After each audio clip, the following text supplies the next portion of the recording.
Yes, yes, yes, yes! Thank you, everybody, for tuning into another episode, the first preseason episode of the Keeping Karlsson Fantasy Hockey Podcast, the best fantasy hockey podcast in the world, hosted by two guys at 1.0 Eric Karlsson in their keeper pools. It's the most exciting time of the year, right, Brian? It's our annual Smörgoåliesbord episode. I'm so excited to talk goalies with you. Elon, you told me you have butterflies in your stomach for tonight's episode, as you should. This is a big one of our most listened to episodes of the year. If you're new to the show, welcome. We're happy to have you. If you're not new, well, we've already said hello. We're ready for a fantastic, the best Smörgoåliesbord ever tonight. Yes, I am stoked. Obviously, it's not our regular fare. Normally, like, as the season progresses, we'll be able to just, like, dig deep on a few players every episode and talk about, oh, is this guy playing sustainably or not? But this week, obviously, we're going to have to do a little bit more breadth over depth because we're going to be talking about every single goalie in the league. That's our hope. The goalies that we think could be at least somewhat fantasy relevant in the year. Before we get into everything, a couple quick housekeeping things. First, let's mention that we are presented by DobberHockey.com. It's the best fantasy hockey website out there. If you are in a fantasy hockey league next year, which I assume you are, and you haven't yet purchased the Dobber Hockey Guide, it's like, what are you doing? You got to go get it because you're going to get projections for every player and articles, and it updates all the time as the preseason goes on. So check it out, DobberHockey.com. Housekeeping item number 2. We are fast approaching the Cupful deadline. The Cupful is the Keeping Karlsson Ultimate Patron Fantasy League. It's the best fantasy hockey league you'll ever be in. I'm so excited about it. We've been getting as many patrons as we can to join. It's a patron-only league, and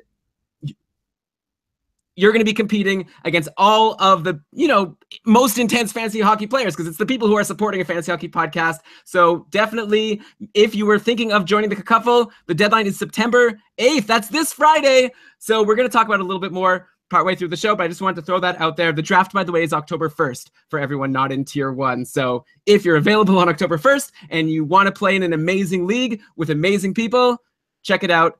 And to do that, just go to keepingkarlsson.com/patron for all the info. We'll get to that later. Brian, I'm ready to go. I am so ready to go too. So what are we waiting for? Let's do it. Okay, so first of all, I guess we should probably... My Tier 1 is... No! Brian! That's like 30 minutes from now. Okay, no, not that long. Not that, but we do have some business to take care of first that I would rather sort of swish past, except we're very accountable here on Keeping Karlsson. So this is a good time for some about face crow eating action. Yeah, and Brian is referring to last year's Smörgoåliesbord. But before we get to that, though, let's set the table, okay? What is a goalie tier? What are we doing here today, and why are we doing it? So how about I'll throw out my quick answer, then Brian, you can let me know if I'm missing anything.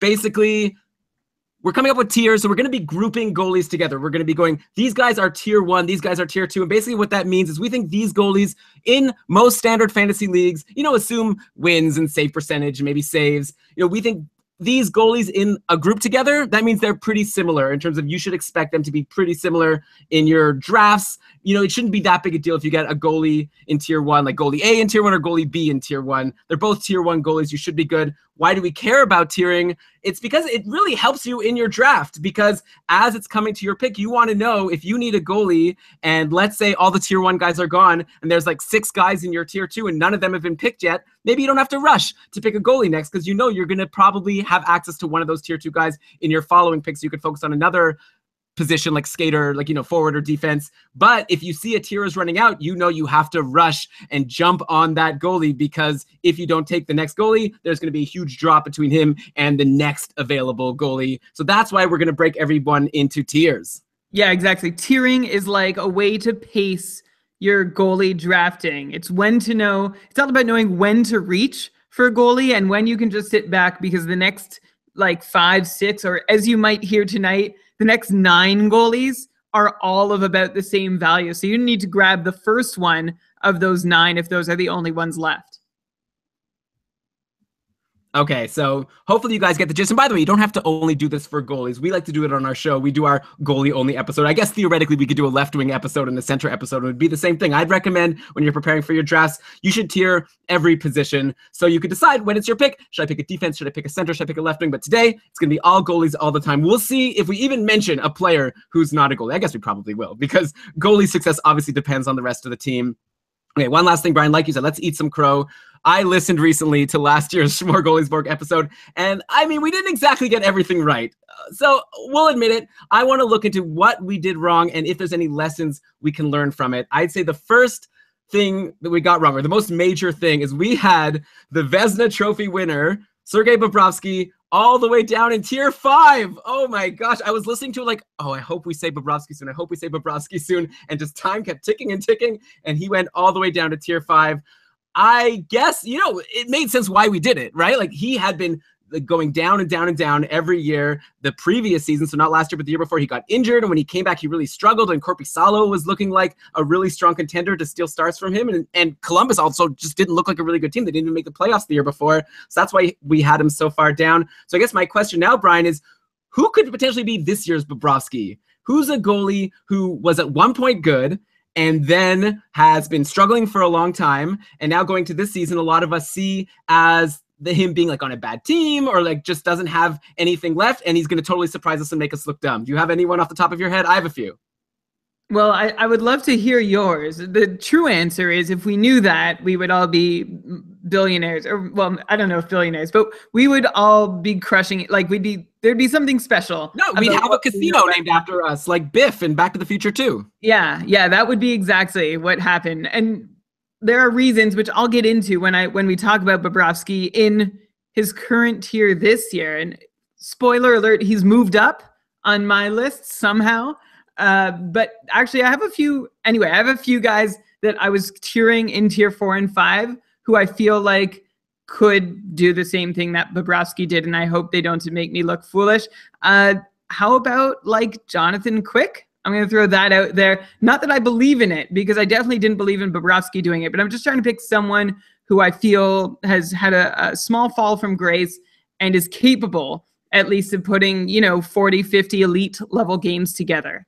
Yeah, I guess the thing is, we're not saying that I'm not going to say a name and then say, I think this guy's going to be the next Bobrovsky. I think the lesson we have to learn is there's probably going to be one and we're not going to see it coming. Well, no, I don't think that is the lesson to be learned here, though. Like, that was an exception.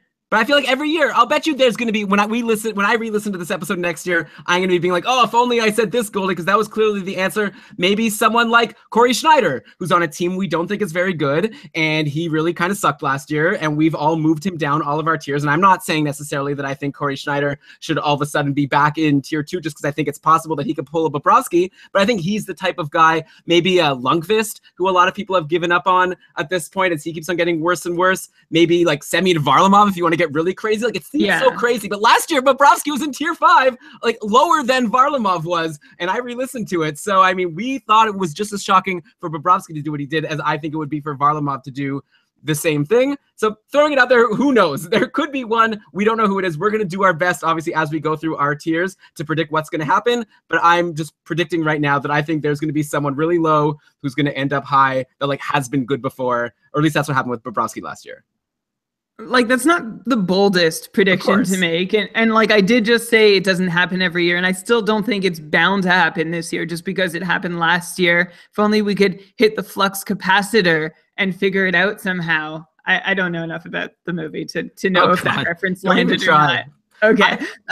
Jonathan Quick, though, I already regret putting his name out. Go ahead. Tell me how much you like Back to the Future and how bad a job I'm doing at referencing it. Well, no, the funny thing I think I wanted to say was back on our Facebook group earlier this week, I posted a meme about Star Wars, and then you were like, is that a Game of Thrones? Okay. Next kind of lesson that maybe we learned. So maybe I shouldn't be calling this lessons learned, but more like things we got wrong and then like examples of how I could see it happening again this year. Maybe it will, maybe it won't. I hope this is interesting content. I think so. A little preamble before getting to the tiers.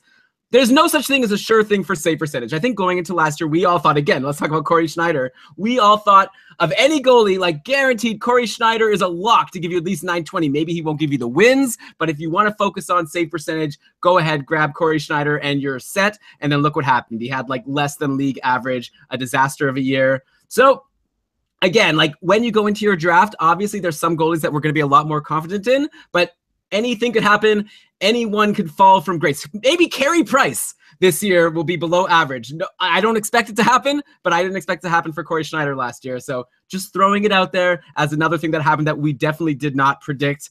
Brian, do you want me to go to my next one? Go to the next one. I'm itching for the tiering. I think this is interesting. This is awesome. This is awesome. I'm sorry. Keep going. Do you have a few more, actually? I have two more. Okay.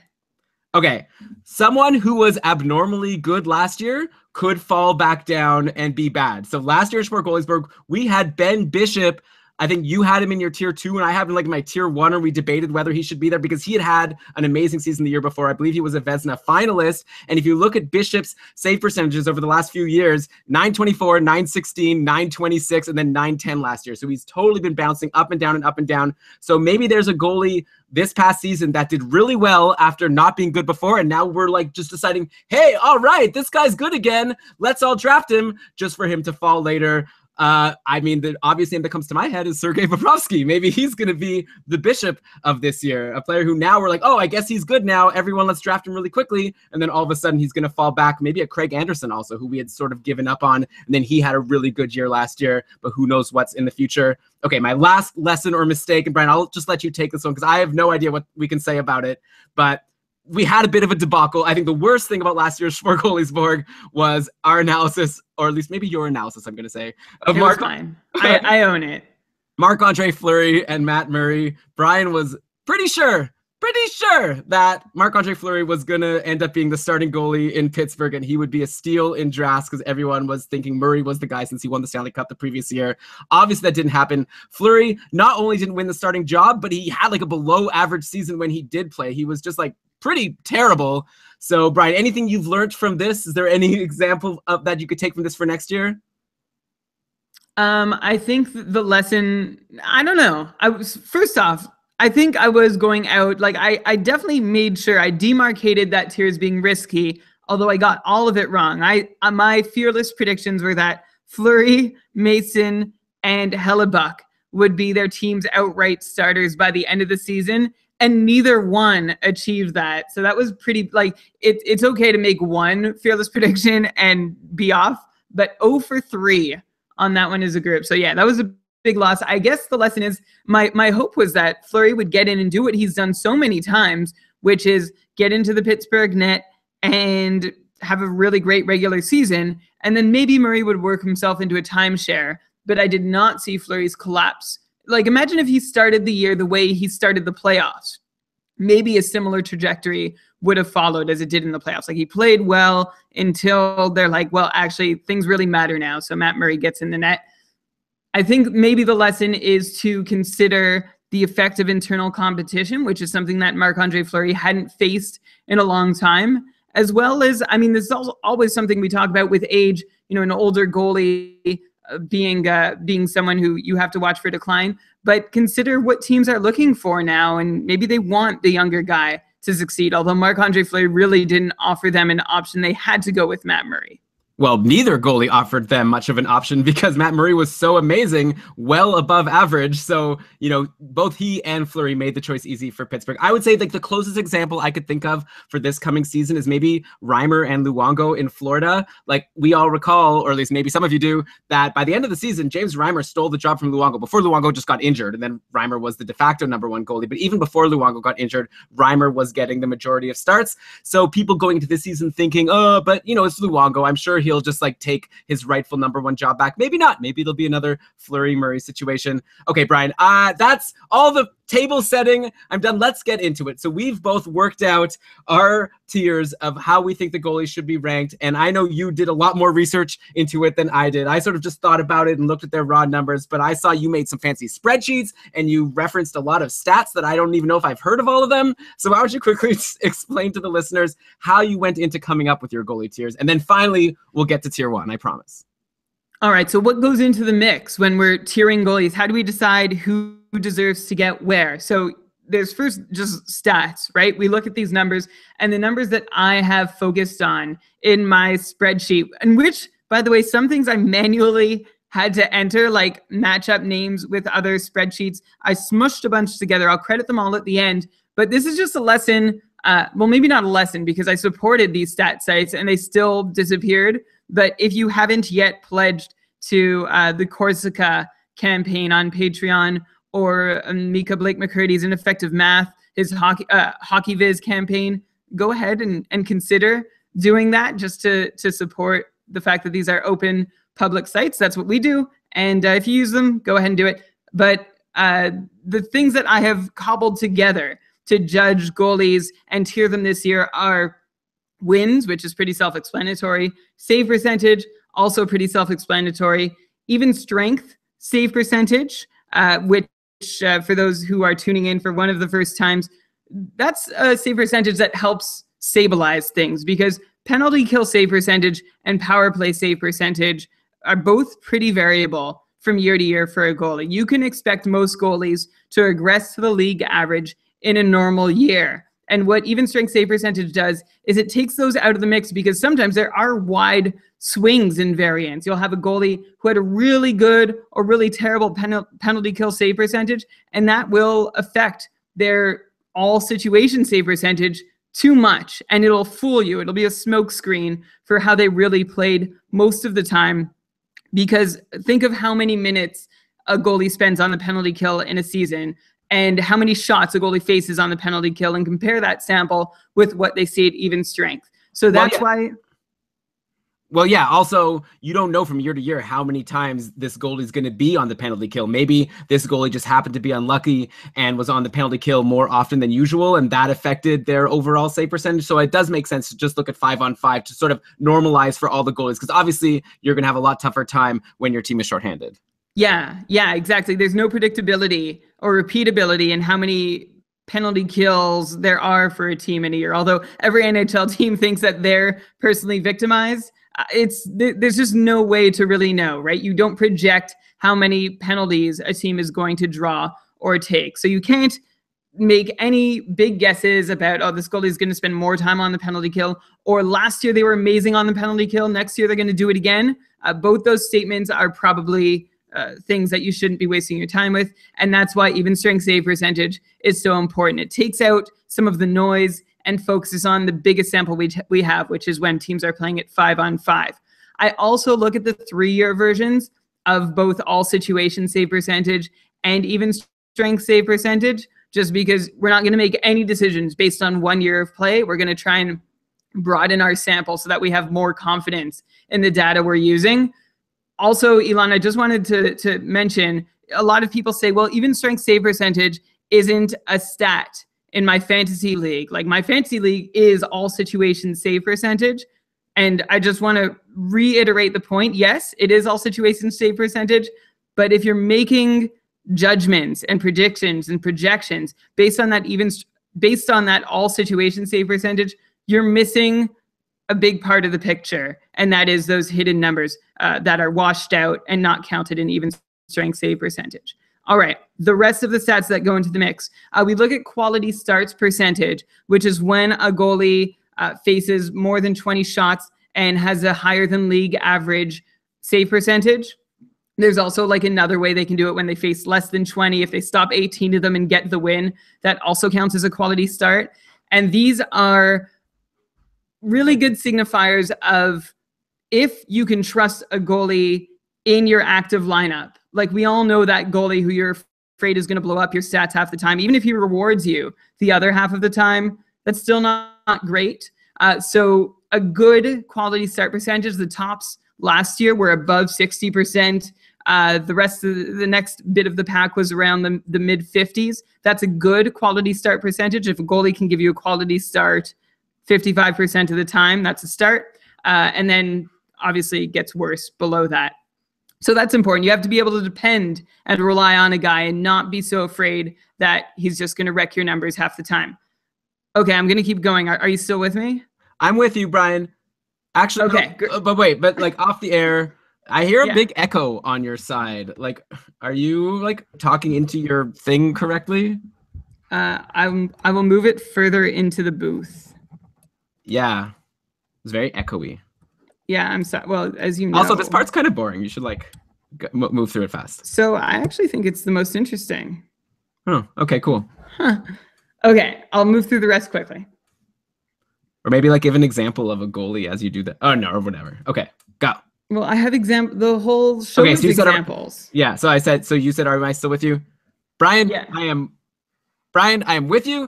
Keep going. Tell us all the more stats. Get all the nerdy stuff out of the way so that we can just talk about all the goalies. Okay, well, the reason I bring it all up now is because I'm going to refer to it later. So if you're not paying attention, you might be, well, that sounds very teacherly of me. I'll just get through the rest. There's 4 other statistics that I'm using to tier goalies this year. One of them is penalty kill save percentage. Now, you might say, Brian, you just said to forget that stuff. It doesn't mean anything, but it does mean something in the sense that if a goalie's penalty kill save percentage was way above or way less than the average NHL penalty kill save percentage, which is about .875 in any given year, that's a clue as to whether all situation save percentage might be. If you think that a worse year than usual and you look at their penalty kill save percentage and it was down in the dumps, there's lots of reason to believe that they're going to bounce back up, and vice versa. If they had an insane penalty kill save percentage and they had a better than average season, well, then you can expect regression towards the average. And of course, you can work out the other iterations of that, as we will when we get to the goalies. The other 2 stats are goals saved above average per 60 minutes and expected goals saved above average per 60 minutes, which are 2 different ways of trying to get at, did this goalie perform better than their peers would have given the same situation? So if they face a similar difficulty of shots with similar shot distances and similar shot locations, similar situations, how would they have compared to their peers? So a positive goal saved above average per 60 minutes is, of course, a good thing. Negative, a bad thing. Those are the stats. And then there's the contextual factors too. Okay, how about I'll say those? Yeah, you go. You do those. People are tired of hearing your voice. Okay, so yeah, you look at how good a goalie is in all of these stats. Then you want to just look at, obviously, we're going to see, is this guy a starting goalie or not? That's going to go into the tiers. No matter how good you think UC Saros is, at the end of the day, Pekka Rinne is still there, so we can't rank Saros too high. And then obviously there's also the related factor of how good is the team that the goalie's playing on. So Corey Schneider's always been the example, though now this year maybe we have to reassess, maybe not. Brian will let us know. But if you're playing on a crappy team, then you're not as valuable in fantasy, even if you're a really good goalie. And then you're going to look into stuff like the goalie's age and coaching and their injury history. So we're going to look at all those things along with all these stats, and we're going to give you our tiers. Brian and I will probably disagree. In fact, last year Brian and I did disagree on some, and I'm sad when I listened to it, I realized I let him convince me to change my mind on some of my tiers, and some of them I was actually right in the first place. I think I wanted to have Cam Talbot higher, and then Brian convinced me to bring him down. So to make sure that doesn't happen again, I have this NHL goal light that I've purchased, and I put stickers. If everyone in the chat room can see, I put in stickers of all of my tiers for all the teams, and they're stuck on here. So Brian's not going to be able to let me change my mind, and then all throughout the year, I'll be able to reference my goal light with my NHL team stickers and see how I did. Maybe Brian, you could do the same thing.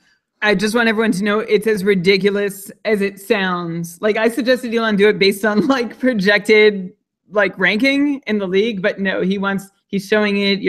Go on the YouTube stream if you want later. Wow, what a guy. Spoiler alert for anyone watching, you just saw Elon's goalie tiers. People are doing screen caps right now trying to get the spoilers. Okay. Wait, hang on. Sorry. I just want to take this opportunity very quickly to tell you that if you are using goals against average as a fantasy category, that is bad. You shouldn't do that. It doesn't reflect goalie talent. It reflects, if you want to have a team defense stat and use it as a proxy, fine. But it doesn't reflect the goalie's value. So anyone who's waiting for us to talk about that, you're not going to hear it. Well, I don't know. We're going to kind of reference it because in the goalie tiers, obviously, if the goalie's going to have a bad goals against average, that probably means we think the team isn't very good, which probably means we think they're not going to get a lot of wins. So there will be kind of a proxy. And also, I don't know if it's necessarily a bad fantasy category. I agree with you that it's not a good reflection of how good a goalie is. But if you want to have a fantasy category that reflects on how good you are at predicting which teams will not let in many goals, then that's exactly what it does. I would like it if it were separated from if it was another stat that you could draft teams by. It doesn't reward anyone. It's oh yeah, good job, you drafted Matt Murray, so you're gonna get all those stats good plus goals against average because he's good at all the others. It's just it's an artificial sweetener. How about that? So how about maybe you should do if your platform supports this, which I think like none of them do, but it would be cool if all of your goalie stats were for goalies, but then goals against average, if you wanted to use it, was for teams and you just draft teams. But how would that even work? But we don't have time to get into that. Brian, like Michael just said in the chat room, we're 30 minutes in and we've tiered 0 goalies. So how about we get started? To be fair, Brian was late to start. So we're not 30 minutes in. We're like 25 minutes in. So, okay, let's start with tier 1. Brian, how about you do your tier 1? You did all the research and then I'll tell you where I disagree, if I disagree, and then we could decide if we want to, come to a consensus or agree to disagree. Either way, I'm not changing my stickers. Go ahead. Who do you got in tier 1? What does tier 1 even mean?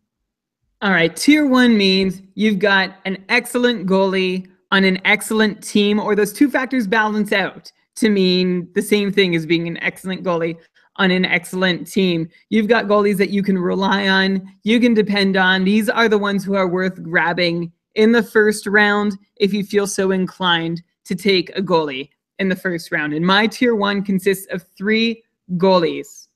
Yeah, I almost think like for an elite tier 1 goalie, I like to think of them as like a goalie who, if that goalie's playing, I'm excited as a fantasy player. It's like, oh, sweet. Or I'm going to spoil one. Carey Price is playing tonight. Oh, this is going to be a good night for me. And I'm excited. So I think if you have a goalie like that on your team, I consider that tier 1. Where, like, you almost have no doubt that it's going to go well. And almost like you don't even care who the team is playing. Because, I'm probably going to get the win and I'm probably going to get a good save percentage. Yeah, they're going to help you in every category. So 3 goalies. In no particular order. First one, Carey Price. A merely average shorthanded save percentage last year contributed to what some would call a disappointing, quote-unquote, 923 on the year. But aside from that, he was amongst league leaders in essentially every single category I care about when I'm measuring past performance and thinking about future. He's still your league leader in 3-year even strength and all situation save percentage. And he actually has more separation between him and second place in both those categories than you'll find between any other 2 goalies in the league. The only possible nitpick about Carey Price that you can make is, like, who knows how good the Habs are going to be and how well is that ship being steered with Bergevin at the helm. And he did hire Claude Julien, so that's good. But who cares what the Habs are like if Carey Price is in net? He can turn a mediocre team into division leaders. He's done it before, and I don't think the Habs are going to be any less than mediocre this year. And talking about Claude Julien, if you want to get greedy with your expectations, he has a reputation for setting his goalies up pretty well for success.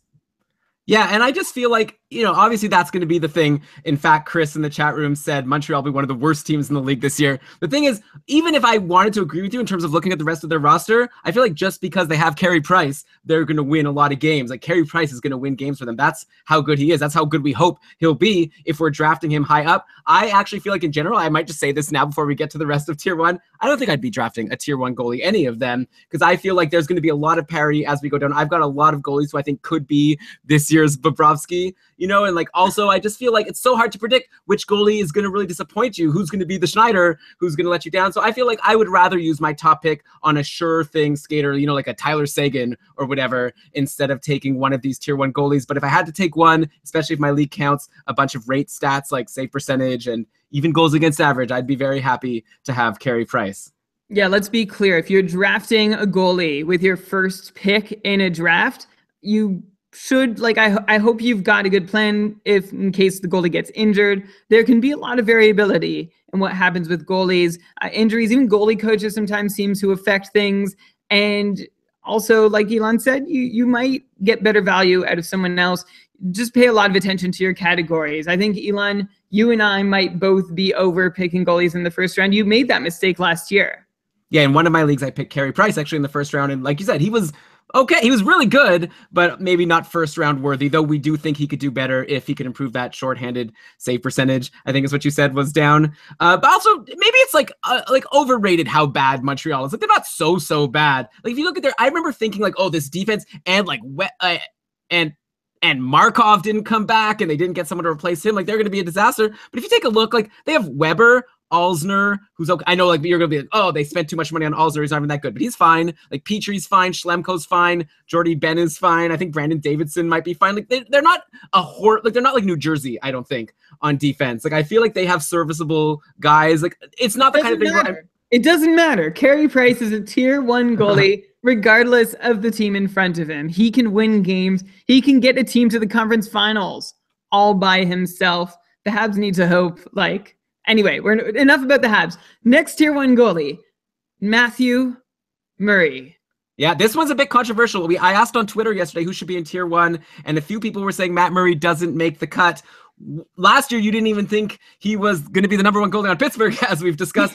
So Okay. Now you're putting him all the way up in tier 1. Yeah. Well, he's the undisputed number 1 goalie on the defending Cup champion team who looks like they can repeat. Why shouldn't they repeat their regular season success again? The win should come nicely. And Murray himself, it's not just a team thing. He's put up the second best all situation and even strength save percentage in the last 3 seasons, though he gets a bit of help, of course, from having played fewer games than most other regular starters. So there hasn't been enough of a sample to regress, for his numbers to regress, if that's what they're going to do. We don't know that that's what they're going to do, but he has been fantastic. He's on a great team. Maybe Elon, his own talent doesn't necessitate tier 1 on its own, but the potential for it, what we've seen so far, and the team in front of him together make him someone who I think is up there with the other tier 1 goalies. My only nitpick, if I were to nitpick with him, is that his quality start percentage wasn't elite. Only about 55% of his starts last year qualified as quality. That's still very good, but it's not up there above 60% with the other league leaders in the category. Right. So, okay, I guess that's something to watch. I'd be interesting to see those games that weren't quality starts. Were they horrible, or did they just barely miss the mark? But that's, something else someone could look into, because I don't recall Matt Murray blowing up people's stats very often. I can't even recall many times that happened last year. The thing is, you say maybe his skill isn't as good as the other goalies, but the team that he's on in the situation make up for it. The thing is, he could be good enough. We just don't have the sample size. He hasn't done anything wrong. He has a 925 save percentage so far in his 62 games played. It's a low number of games played, but he's also not coming out of nowhere. He was really good in the minors. He was expected to be the next starting goalie on Pittsburgh. So definitely there's some buyer beware here. Just because of the low sample size, we might not really know how good he is or how bad he is. Maybe he's just been lucky for a short stretch, which can happen over such a small number of games. But at the same time, I feel at this point, I'd be very comfortable having him as my top goalie. And I agree with you. He's also in my tier 1. And then rounding out tier 1, remember, no particular order, is Braden Holtby, who was a fantasy rock again last year. This was his 3rd straight year in the low 920s. And he actually set a career high very quietly with a 925 all situation save percentage. One thing to really like about him setting a career high at all situations is that his penalty kill save percentage was actually a fair bit below average. If he had managed an average penalty kill save percentage, his overall all situations percentage, that would have crept from the mid to the high 920s. So you could argue if he turns in the exact same season to even strength next year and an average year on the penalty kill, he's already going to come out ahead.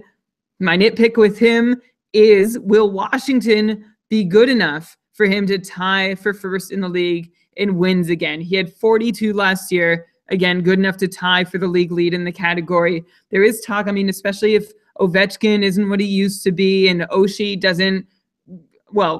won't do what he did again last season. Can he still run the show and get that team up to 42 wins? And get himself up to 42 wins.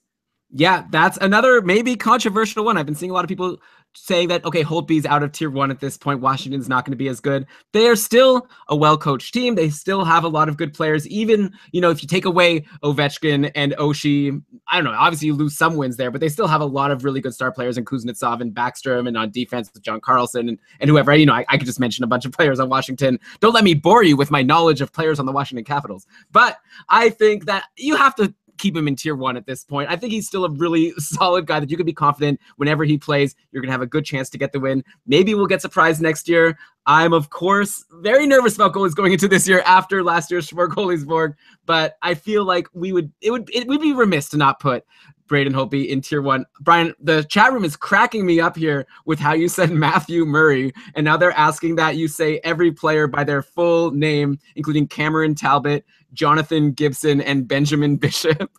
I was going to complete the sentence with his friends call him Matt, but you were just so eager to get into it. It just sounded like I wanted to call him Matthew Murray. Very Pierre Maguire-like.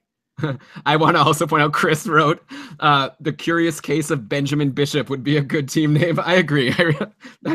Maybe that could be the episode title. I guess we'll probably just call it Smörgoåliesbord. Okay.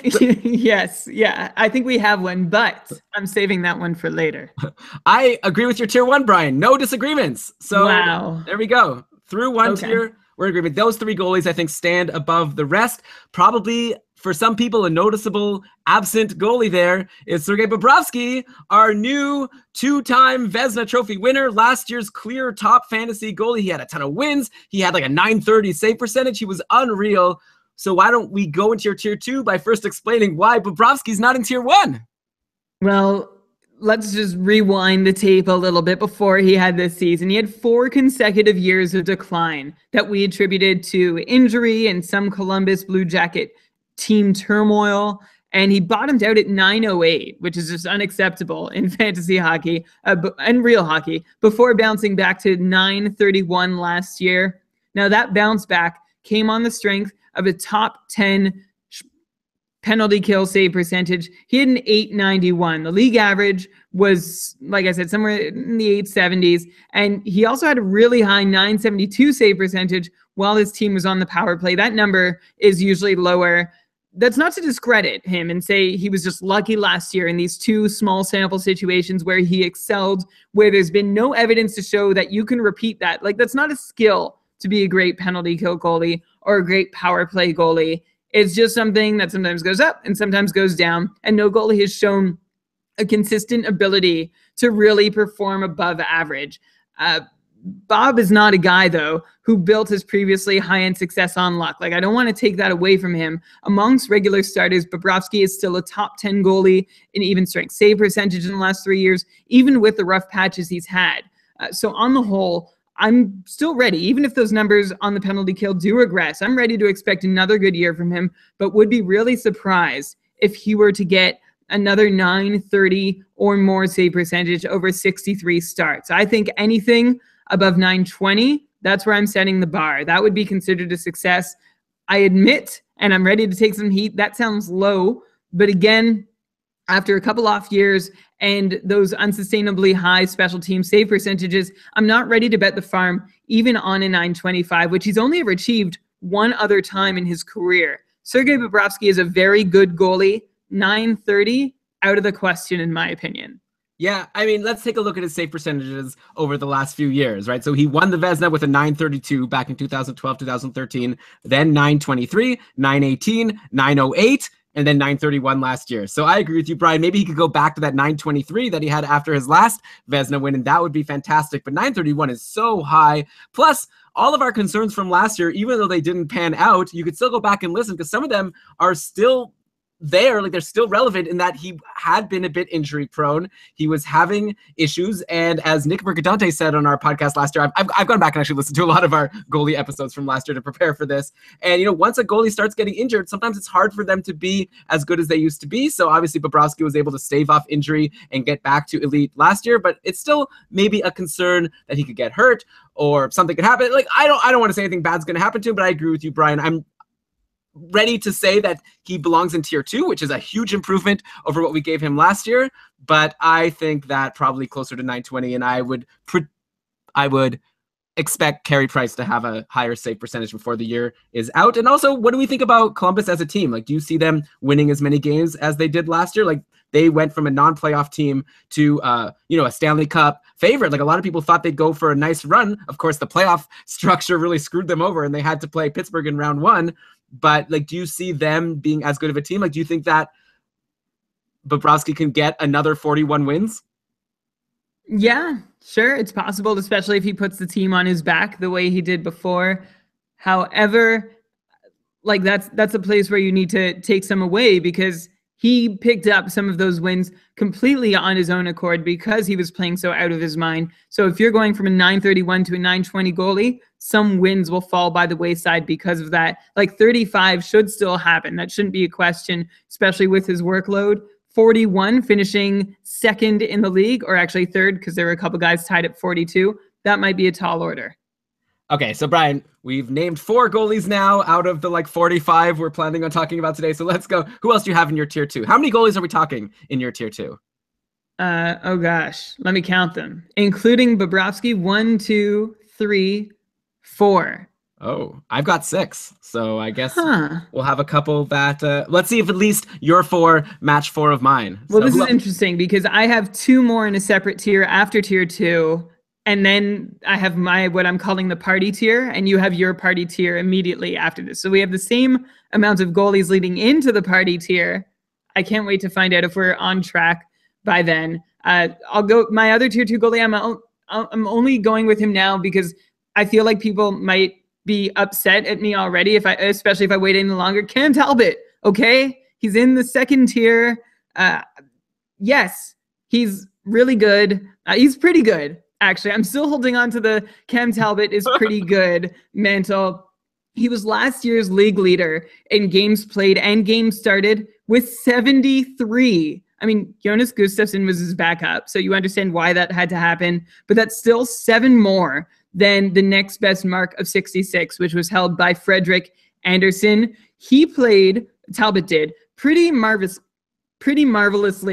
given that workload. You know, his 919 doesn't jump off the page, but considering all the tax on his body of playing as much as he did, and of course the league leading 42 wins that he put up, sure helps make his numbers pop on the whole. He was also one of the league leaders this past year in expected goals saved above average per 60 minutes. He saved his team about half a goal per game by that measure, which is excellent. The thing is, Cam Talbot is a tier 2 goalie because you know he's going to get the start. You know he's going to get some wins now that Edmonton, I was going to say is good, but Edmonton has McDavid. And you know he's going to give you likely above average save percentage. Don't expect heroic save percentages from him, but you can expect reliably above average numbers in a truckload of ice time on a pretty good team. Yeah, so it's not Jonas Gustafsson backing him up this year. It's instead Laurent Brossoit, who I think... Oh, no. No. You know that's not how to say it. Brossoit? Yeah, something like that. It's a hard one. Brossoit. I'll bet you the non-French commentators are going to be saying Brossoit. No chance. Like, okay. They watch hockey. They know how French-Canadian names are pronounced. You watch hockey, too, so I don't know what your excuse is. Yeah, I've seen so many Brossoit games. Last year, how many games did he play? Like 5? Well, like, would you call him Derek Brassard? All right. Anyway, just to say, I was going to ask you, I assume that, again, we're expecting Cam Talbot to play a crap load of games because, again, the backup goalie is not someone that the Oilers can really rely on. I haven't heard many great things about Laurent Brossoit, so maybe he won't play 73 games again. That seems like it was kind of crazy. And obviously, if your league count saves, that probably catapulted him to tier 1 in your league last year, if you look at goalie value. But like you say, he had a 919 save percentage. I feel like a 919 guy can't be in tier 1. You have to be at least a 920 goalie to get into tier 1. So I think tier 2 is reasonable. I'd be curious to see if he'll still be there next year. He's one of these goalies who I could see going down a tier or up a tier because Edmonton, I mean, like you said, they have McDavid, but like maybe they won't have as many wins as before. Maybe they'll do better. It's hard to say. And I think, like you say, Cam Talbot's pretty reliable to be an above average goalie, but not to be insane. At least we haven't seen it yet. And by the way, for those of you who are thinking of keeping Talbot in your keeper league and you're thinking, oh, a nice young goalie on an up and coming team, because, you know, Talbot is a guy who we hadn't really heard of until a couple of years ago and he was backing up on the Rangers. He's actually 30 years old. So he's, you know, not an old guy. He's not Roberto Luongo, but he's not a young buck either. So I don't know if you're thinking like 5 years ahead, just something to remind you, Cam Talbot's 30 years old. I think a lot of people are surprised when they hear that. Okay, Brian, that's 2 goalies in your tier 2 in Bobrovsky and Talbot. You've got 2 more. Who are they? So I think I've mollified anyone who was really angsty about whether I'd have Cam Talbot. Maybe we saw some tier 1 votes for him and tier 2, good. I hope we're all on the level, but I'm going to sort of re-agitate that and say my next guy is, if I had to pick one of these guys to move up into tier 1, it would be him. And it's Devan Dubnyk. I have nothing bad to say about Devan Dubnyk. He's essentially a top 5 goalie in the last 3 years in even strength and all situation save percentage. Why isn't he in tier 1? Well, he's just not like totally elite enough in as many categories as the guys who are in tier 1. He also, like, if I want to be rude, or just honest, he had a pretty average expected goals saved above average per 60 minutes ranking. But if you could argue for someone to be added, he would be one of 2 guys on my list to get there. He'd be the one from tier 2. I mean, sure, you could probably make a case for Bobrovsky as well, but he's the one that came the closest while I was tiering. People I know are pretty turned off of Dubnyk because of what happened to Minnesota in their playoff quote-unquote flameout last year. But it wasn't really that. Like, just remember, it was awful misfortune to face what was essentially a brick wall in the opposing net. And I actually think that's going to help savvy poolies get Dubnyk for good value this year. He's going to fall further than he should because those playoff losses are still fresh in people's minds. I think you could probably sneak him. I think it'll let you sneak him a round or 2 later, or a tier or 2 later, than you would have been able to had Minnesota made it to at least the conference finals. Yeah, I agree with you. He's in my tier 2 as well. And another, like, just like Cam Talbot, the thing with Devin Dubnyk is he's getting a ton of starts. Brian, do you even know who the backup goalie is going to be on Minnesota next year now that Darcy Kemper has been shipped to, where did Kemper go? I think LA? No, I don't. Okay, I'll look up where Kemper is, but you tell me who's the backup on Minnesota.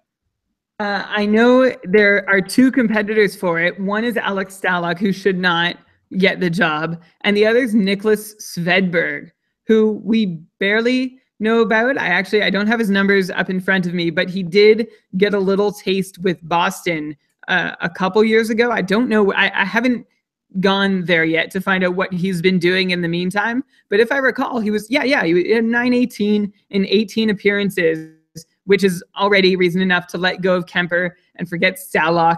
And I think Svedberg would be a really deserving backup. Maybe. But I think we could generally say that Dubnyk's going to play a lot anyways. And no doubt. Okay, so one more. I'm getting made fun of here by Dave in the chat room saying I have too many people in my tier 2 because I have 6 and you have 4.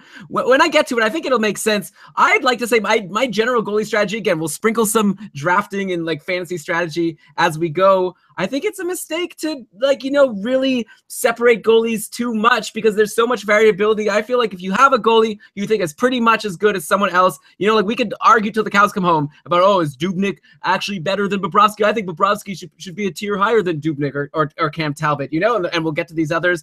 I feel like part of tiering is the tough part of it is you have to actually clump a bunch of people in tiers. Your tiers aren't too valuable if each tier has only 2 goalies. And obviously this is a tier 4 goalies, but I'm making my excuses early. I like my tiers. I think they're going to come off really good. That's why I stuck them to my goalie or my goal bell thing. Okay, Brian. So one more goalie for your tier 4 after Bobrovsky, Talbot, and Dubnyk. And I said tier 4, I mean tier 2. I'm very excited. Go. Well, if Dubnyk was the one closest to tier 1, Corey Crawford is my tier 2 goalie, who's probably the closest to tier 3. If you're worried about Minnesota's win totals falling next year, which I don't really think you should be, Chicken Little is more concerned about Chicago's win totals this year. The team has gotten thinner on the whole. And, they got Patrick Sharp on a bargain, and they brought in Brendan Saad, which somehow is making people forget that they sent away Artemi Panarin. So, that's kind of a wash. Anyway, they've done little to address what they really needed to do this offseason, which was their D-core. Elon, or anyone in the chat, feel free to join in, or if you're playing at home, think in the next 5 seconds and name a Chicago defenseman who is not Keith or Seabrook. Well, I have the list in front of me. Oh, could you have, though? Well, I know that they traded Hjalmarsson for Connor Murphy, so I guess I would say Connor Murphy is one. But you're right. Aside from that, I don't think I would have been able to. You're right. What are you expecting out of Connor Murphy? I'm expecting not very much. I don't even know anything really about him. I know he gets some hits and blocks. He might be good in your bangers and mash league. But yeah, I'm looking at the depth chart now on Roto World, and after Keith Seabrook and Connor Murphy, who's ranked number 3 there, Gustav Forsling, Michael Roosevelt, Michael Kempney, Jordan Osterley. I want a whole episode of you pronouncing the names of the Chicago defensemen and everyone in their system. Okay, so yeah, point taken. So that is Corey Crawford's challenge this year. It's not just the Blackhawks challenge. it's going to fall on his shoulders. And I'm not saying that he's not up to it. I mean, he's been someone who, I make the case every year, he's been underappreciated for a while. He's got an edit similar to Marc-Andre Fleury, in which he's considered like a hanger-on and he's in the right place at the right time and nothing more than that. But Crawford has also been a rock for the Blackhawks, and he's put up solid regular season numbers time and time again. He did underperform last year compared to previous years, but he also had a lower than usual shorthanded save percentage, which is reason for me to believe that there's room for him to make some positive improvements. There's bounce back ability in there. And he sets himself apart from falling down to tier 3 by being someone who's been very good for long enough that I have enough faith in rolling the dice on him in a not quite ideal situation. I still think, I know he's going to get trotted out there nightly, especially with Darling out of the picture. I know he's going to get at least 30 wins by virtue of that, hopefully 35. And I know that he's capable of producing above league average save percentage all the while.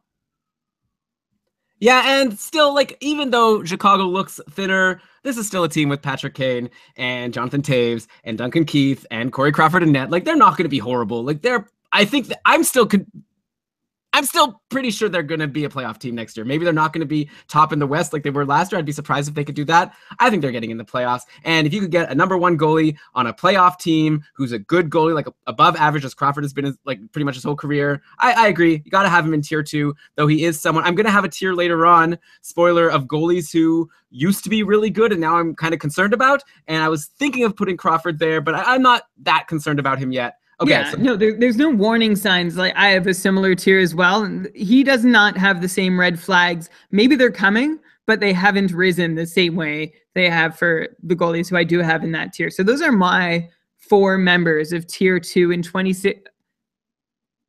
4 members of tier 2 for this season. Elon, you have 2 more goalies in your tier 2. Elon, you have 2 more goalies in your tier 2. I'm very eager to find out if they're the ones I have alone in my tier 3. So should I just go ahead and say them? Yeah, let's go. Let's do it. Okay, my first goalie that I decided to put in my tier 2, and I'm going to challenge you to really tell me a good reason why this goalie is not the exact same as Cam Talbot for next year.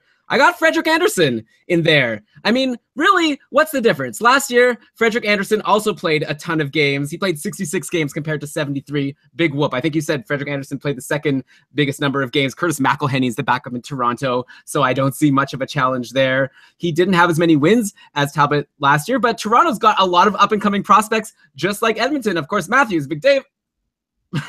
Matthews, Nylander, Marner, and like I feel like they're going to have just as good a chance.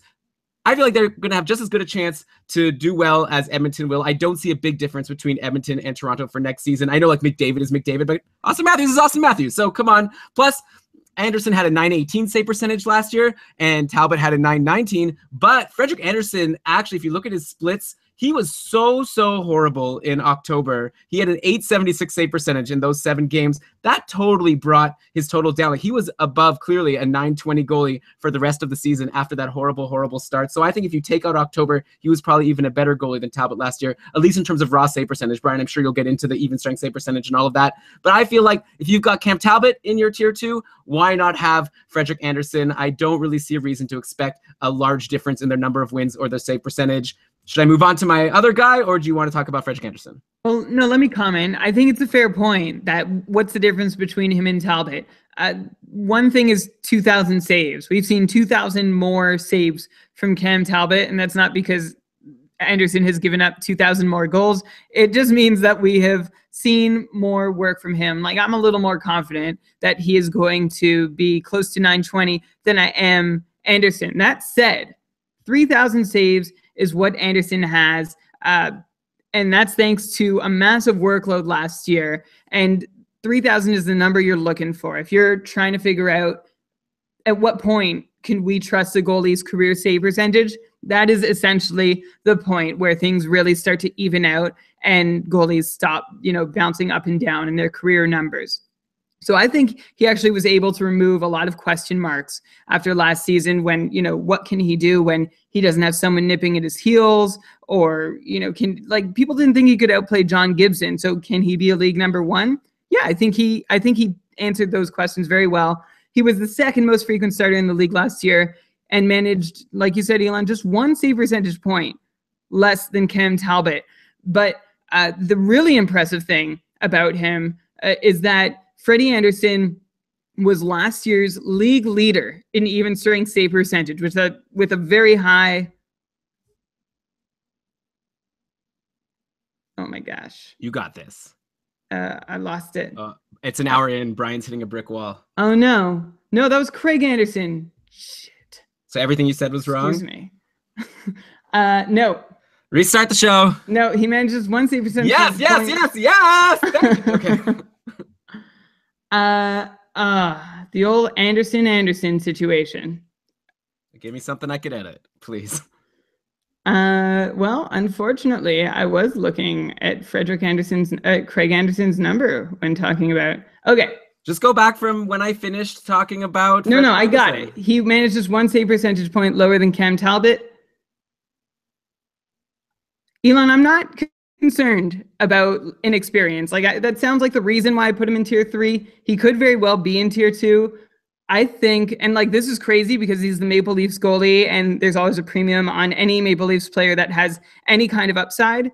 I just see a good value opportunity in him in tier 3, which means that he's not quite there yet in my mind as someone I can really rely on. Now, I'm not saying that's rational. He could very well be in tier 2 because he has hit that 3,000 save mark. But I don't know. You're right. It's definitely borderline. I feel like we're going to agree on both your tier 3 goalies, and we can just combine them into a tier 2 and 2.5. Who's your other one? You know what? I realized I didn't put a Columbus sticker for my tier. I'll have to put that in because I only have 5. I only have 5 stickers here for my. Wait, let me get this. I only have 5 stickers, but I'm supposed to have 6. I forgot to put Columbus, but okay. Oh my gosh! Wow, this is a really great subplot. So Alex in the chat said 42 wins to 33 wins is a big difference. Talk about how I said that I think that Anderson and Talbot will be, similar in wins. And obviously last year it was a big difference. I think you have to give that year, this was McDavid's second year last year for Edmonton. It was only McDavid. It was only Matthews' rookie season in Toronto. So I think just like McDavid elevated his game to become even more uber elite than he was in his first season, I think so will Matthews, and I think Toronto will get a similar number of wins. And, as far as you're saying you feel like you're more comfortable putting him in tier 3 because you could have good value, at the end of the day, the whole point of tiering is that you want to know when you could pass on a goalie because you could get a similar goalie in the next round. So that's exactly why I would put Talbot and Frederik Andersen in the same tier, because I feel like if people are going to rush for Talbot, I'm going to be very happy to just wait and let them take him, and I'll take Frederik Andersen. So you think the 9 win difference between them, you think that's going to shrink significantly? Yeah, I think they're going to be pretty similar for next year. Edmonton's not that great. They are good. They have Connor McDavid, but they made some questionable decisions in terms of defense, re-signing Chris Russell for one. And Toronto, I think, actually has a lot of upside. They have a lot of really good young players who I think are going to get even better. I think they're going to be pretty similar next year. Yeah. So, that to me still stands between them. I'd like to see it before I go there. Plus Anderson's, which I didn't mention, his penalty kill save percentage was a little high. So I think he probably should be 1 or 2 save percentage points lower than where he ended up if all the other noise is taken away. Okay, so the other goalie that I have in my tier 2 that you didn't is John Gibson, or Jonathan Gibson, if we want to go with the full proper name. On Anaheim, yeah. So again, we're talking about guys like Cam Talbot and Frederik Andersen and Corey Crawford. They're good teams. I think Anaheim, there's no reason to believe that Anaheim is not as good a team as Toronto and Edmonton and Chicago. Plus, John Gibson put up a 924 save percentage last year, 920 save percentage the year before. So he's been 920 plus for the past 2 years. Now, I know he's young. I know we're going to say the sample size isn't there yet, but we were putting Matt Murray in tier 1, and he's played, not that many. No, and he's played fewer games than John Gibson has. John Gibson's played now 118 games, and he has a career 922 save percentage. That's really good. So I think he's a good goalie on a really good team. Maybe you could argue that he's not the for sure number 1 because Ryan Miller's there as the backup, but I think he's earned the job. The one thing I would say, if I wanted to put something that I'm nervous about him about. It's his injury proneness. Like he keeps getting injured. You know, we all remember that diarrhea game. But aside from that, he also had other issues last year. But I'm not too concerned about the injuries, or not so much that I'm going to move him down a tier. I'd be very happy to have John Gibson, like just as happy as I would be to have one of those other tier 2 goalies. Like maybe Bobrovsky now at this point. Like even Bobrovsky versus Gibson. Like, is it really so inconceivable that Gibson won't be like, I don't think that Anaheim's probably a better team than Columbus, and I don't see why they won't put up similar numbers. Like you said, you think Bobrovsky is going to be closer to 920. That's what Gibson has been for the last 2 years. So I don't know why you're poo-pooing John Gibson so much. Okay, well, first off, like I was going to comment on diarrhea and then, is diarrhea an injury? No, the diarrhea thing was more that Jonathan Bernier injury prone, and then you referenced diarrhea. Well, no, I was saying there was that one other issue that he had last year, but actually that wasn't even a problem with John Gibson, because that was a problem where they couldn't pull Bernier in that game where he led in like 8 goals, and it really screwed me. But okay. Okay, which we'll never hear the end of. That's the last time. The new season, I'm not mentioning diarrhea again. I doubt that. Gibson, outside of last year's top 10 in even strength save percentage, not by much, but by a little. And also, out of all goalies who played 45 games or more last year, he led the league in shorthanded save percentage, which, as I've tried very hard to make clear, that's not a good thing. He had a 909. That's like 30 percentage points higher than where it should have been. And that leaves lots of room for regression, in my opinion. He had a 924 all situation save percentage. Great. It was boosted by that. Is he an average to above average goalie? Yeah. Like, is he capable of 920? Sure. But he has, like, they brought in Ryan Miller. They could have just kept Jonathan Bernier there if they really were ready to ride with John Gibson. I saw that as a sign that, hey, maybe they think that he needs a little more rest than usual. He does not qualify as a tier 2 or tier 3 goalie for me. Wow. Well, I think you'll be wrong. And I guess people drafting against Brian are going to get a nice little gift in getting John Gibson pretty high. He is stickered in. Yeah, you and your goal light will be wrong. That's a big blemish on your goal light. It's a bold prediction that's going to be true. I see him as a good goalie on a good team, and that's enough for me. Considering all the goalies, well, I mean, we'll have to get into it with our next tiers, but I feel like once I get into my tier 3, which, like you said, is my party tier, and I've got sort of 2 different groups that I've made into tier 3, and I think all of them have an issue that I'm concerned about. I don't really have the same type of issue with John Gibson. So, okay. All right. How about before we get into our next tier, Brian, why don't we take a little break? No, but we're not there. We're not where? I'm in my tier, like, I had 2 guys. You want to do those and then talk? I want to talk about you had 6 in your tier 2. I had 6 combined in my 2 and 3. So I talked about Anderson. I have 1 left. Oh, so we'll do that. Then we'll do Patron. Fine. Yeah. Cool. All right. So, Brian, you said that you had 2 guys in your next tier after tier 2. One of them's Frederik Andersen, clearly not John Gibson. So who's your other guy? My other guy led the NHL in even strength save percentage last year, even better than Sergei Bobrovsky with a 941. It was Craig Anderson. Ooh, unsung. Tier 2. Oh, no, tier 3 for you. Sorry, say it again. Sorry, I interrupted. Unsung is the word that you would use. Can you just go say Craig Anderson again, just in case? Sorry. Craig. Oh my God. Are you ready? Craig Anderson. Unsung is the word you would use to summarize his career. He was stuck behind Thomas Vokoun for years in Florida. I go through this history every time just because I remember him being behind Vokoun and loving Vokoun, but also knowing that Craig Anderson deserved better. He deserved a starter's role. Then he got one with Colorado. I don't know if you remember, Elon. He played 71 games and stood on his head for many of them in his first year as a starter. And it's like he's still trying to earn respect, but he totally has done enough to deserve it. He's tied for 3rd in the league in even strength save percentage over the last 3 seasons, and he's 8th in the NHL in all situation save percentage in the same time frame. So that means, like, a lot of people, Craig Anderson, unsexy name. Like, nobody gets into that for their fantasy drafts. There's like, yeah, I'm going to check who I'm about to take off the board and pats themselves on the back. But he has posted over the last 3 years literally the same even strength save percentage as tier 2 goalies Devin Dubnyk and Corey Crawford, and the same all-situation save percentages as Tier 2 goalie Sergei Bobrovsky and some other guy named John Gibson. But John Gibson hasn't done all those other things that Anderson has. Behind Sergei Bobrovsky last year, Craig Anderson was your second most reliable starting goalie in terms of getting you a quality start if you put him in your lineup. The issue with Craig Anderson going into next year, and the reason he's not in Tier 2, and Elon, maybe why he's not in your Tier 2 either, is that just when he's getting some wind beneath his wings, he falls back down to become an average goalie. So a lot of people want to know after his great season, does his on-off pattern of the last 5 years mean that now another off year is on the horizon to follow this last on year? So I'd like to think not. Like, his goals saved above average numbers show a goalie who performed better than his peers would have in his situation. And his last 3 years also show a goalie who's in a solid top of the league stride. There are a couple theories for why he could have an off year, though, and these are them. Can Ottawa be a good team is the first question anyone wants to ask. Can he get the wins?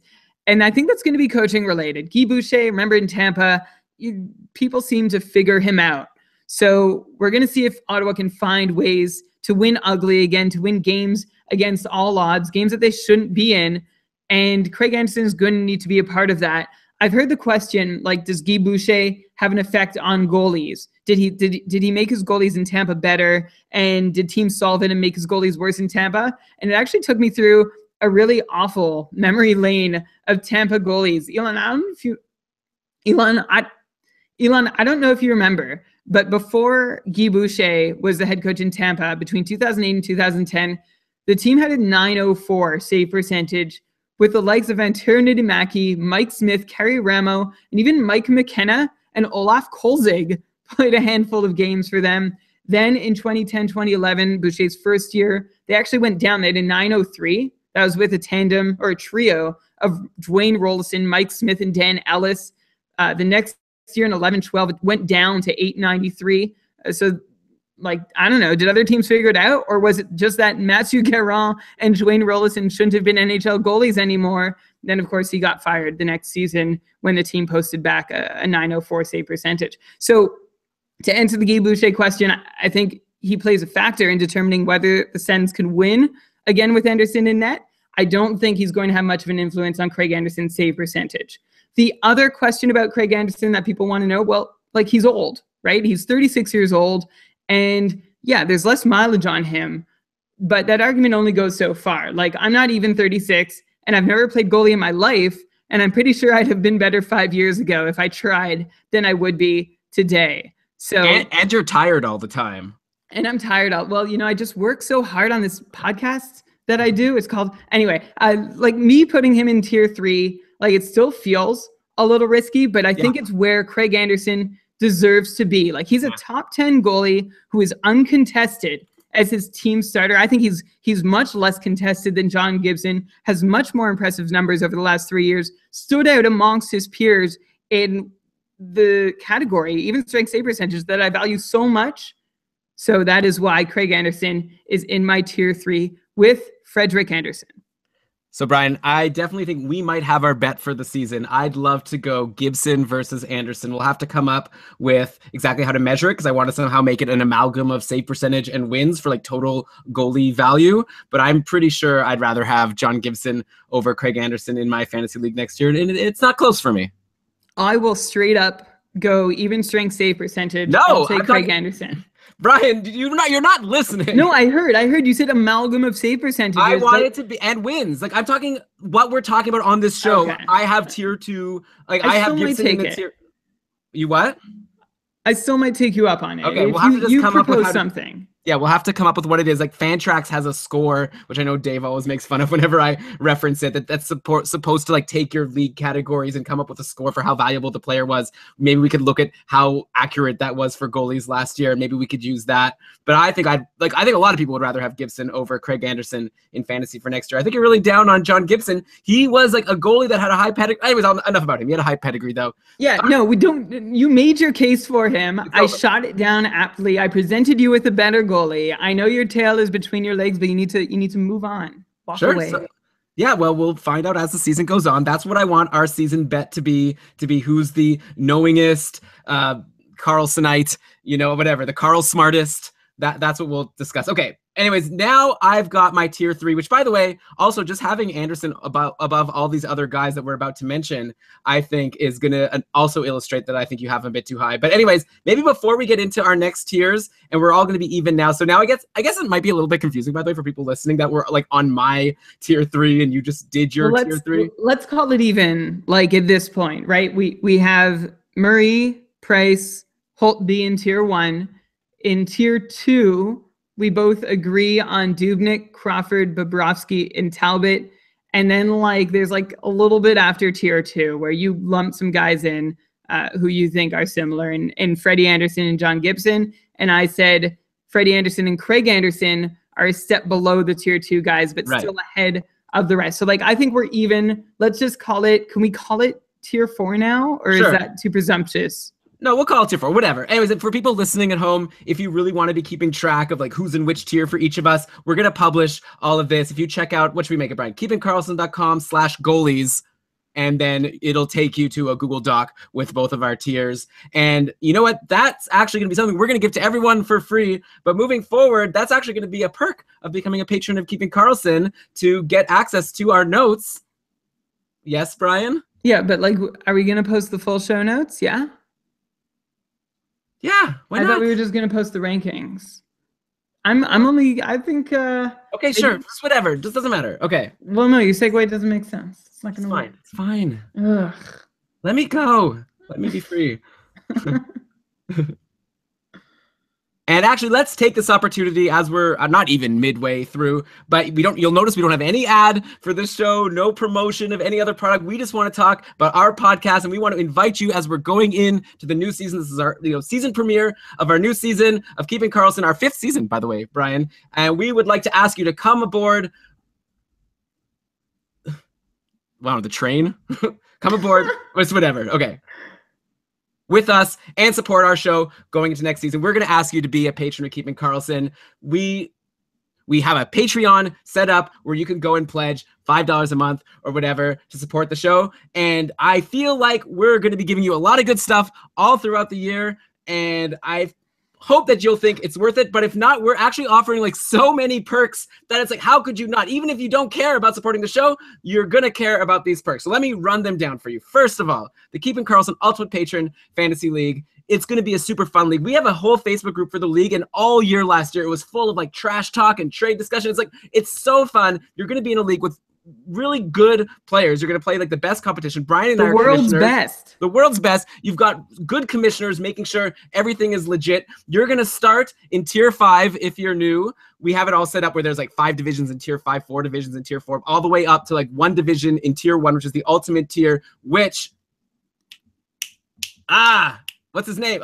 Which Jeff won last year. So Jeff T is the reigning Ultimate Cupful champion. And so anyways, you could join in tier 5 this year. If you win, you jump up 2 tiers. You're going to become in tier 3. You win the following year, you're in tier 1, competing against Brian, who's in tier 1 for the Ultimate Championship. I'm in lowly tier 2, but whatever. We don't need to talk about that. It's such a fun league. We've done a whole episode a month or 2 ago describing all of the rules. You can go into the backlog for that. You can check out keepingkarlsson.com/Cupful, KKUPFL, Keeping Karlsson also Patron Fantasy League, for the rules and the breakdown. Anyways, you get free entry into the Cupful if you sign up to be a patron of Keeping Karlsson at keepingkarlsson.com/patron. Okay, that's one perk. Next, we have our patron-only Facebook group, which we are actually increasing to be for $10 patrons. But until the Cupful sign-up deadline, which is September 8th, we are also gonna let people who are $5 patrons as of September 8th stay in the Facebook group. So this is your short window to get in the Facebook group and stay there as a $5 patron if you want.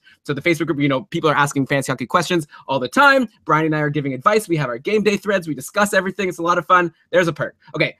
Sometimes people are like, Brian, Elon, why can't you give us some more content? Why don't you do 2 shows a week? Fine. We will. We're going to do a weekly mailbag show every Thursday night most of the time. Other days we'll do Wednesday, but whatever. Most of the time it's going to be Thursday nights, right midway through the week. We're going to answer some questions, talk about some of the things that have happened since the Sunday show and the following Sunday show. So you get a whole extra show where we're going to answer these questions. It's going to be a lot of fun. So that's going to be something that you get as a $5 patron. Plus, we have our monthly patron cast. We just did one last week where we went for like over 2 hours. That's where we answer like every question. We don't leave a question unanswered. The mailbag show is going to be like, like 20 minutes. We'll answer like 4 questions. Every month, though, we're going to do a full, crazy long patron cast where we answer everything. If you sign up now to be a patron, you get to listen to that patron cast we just did. Sorry, I know I sound like such a jerk, like doing infomercial right now for you, but this is our big time of the year when we're starting the year and we have big plans. We're going to be pushing out a ton of content. We want you there with us. So check it all out at keepingkarlsson.com/patron. You could sign up to be a patron, by the way, and if you don't like it, you could stop. But I think you should give it a try. I'm sure you're going to be convinced that it's a fun community to be a part of, and we want you on board. Oh my God, that was long. Short version, TLDR, we offer you a lot of perks if you support the show, and you can also just support us. If you like what we do, do it at keepingkarlsson.com/patron, and we will reward you handsomely, especially if you want to compete in the best fantasy league in the world against the best poolies in the world. It's a fun challenge. Okay, now I'm going too long. Okay, Elon, let's go. Take it away. Let's talk about more goalies. keepingkarlsson.com/patron. And September 8th is the deadline for both the Cupful sign up and to get in the Facebook group at $5. Okay, so Brian, next tier. So this tier, this is where I spent all of my time. I couldn't decide how to break this up because you can't just have 20 goalies in a tier, right? Not that it's 20, but I had a whole bunch of goalies and I couldn't decide which ones were above which one. So I ended up deciding to split this next tier into 2 groups. And I have sort of a group of goalies who used to be really good, used to be in a higher tier, but now I have some concern about.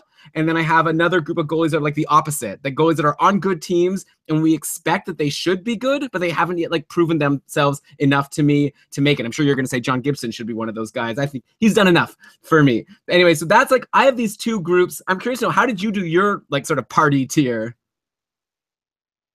Party tier. Sorry, you were muted. Oh. Just a sec.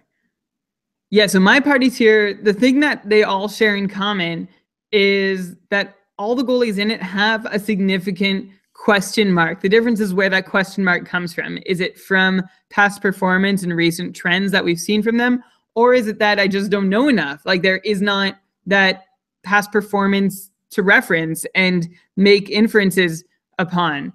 So that's the difference between them. Elon, I think it's probably about the same as you. We just worded it differently. Yeah, I split it up into tier 3A and 3B, just so, because I was thinking maybe as you're drafting, depending on who your first goalie is, maybe you could sort of go, player's choice. Do you want to have a guy who has done it before, but we're nervous about, or do you want to have someone who hasn't done it before, but maybe we think can do it? It's sort of maybe depending on how much risk or what type of goalie you took for your first one, you might want to diversify. But in the end, yeah, we basically have these goalies with question marks that can be really good. This is a group of guys who could all be Bobrovskis this year, I think, goalies that are going to surprise us and jump up and have an amazing year. These are all capable #1 goalies on decent teams, but they have a question mark. I'll give one spoiler. I've got Craig Anderson in this. You obviously had him above in your tier, I guess, 3. I have Craig Anderson here in my tier 3, which is sort of my group of goalies that have been good before, but I have a concern about. My concern with Craig Anderson is the injury history and Ottawa potentially not being that great but it was mainly the injury history and his age make me think he can't go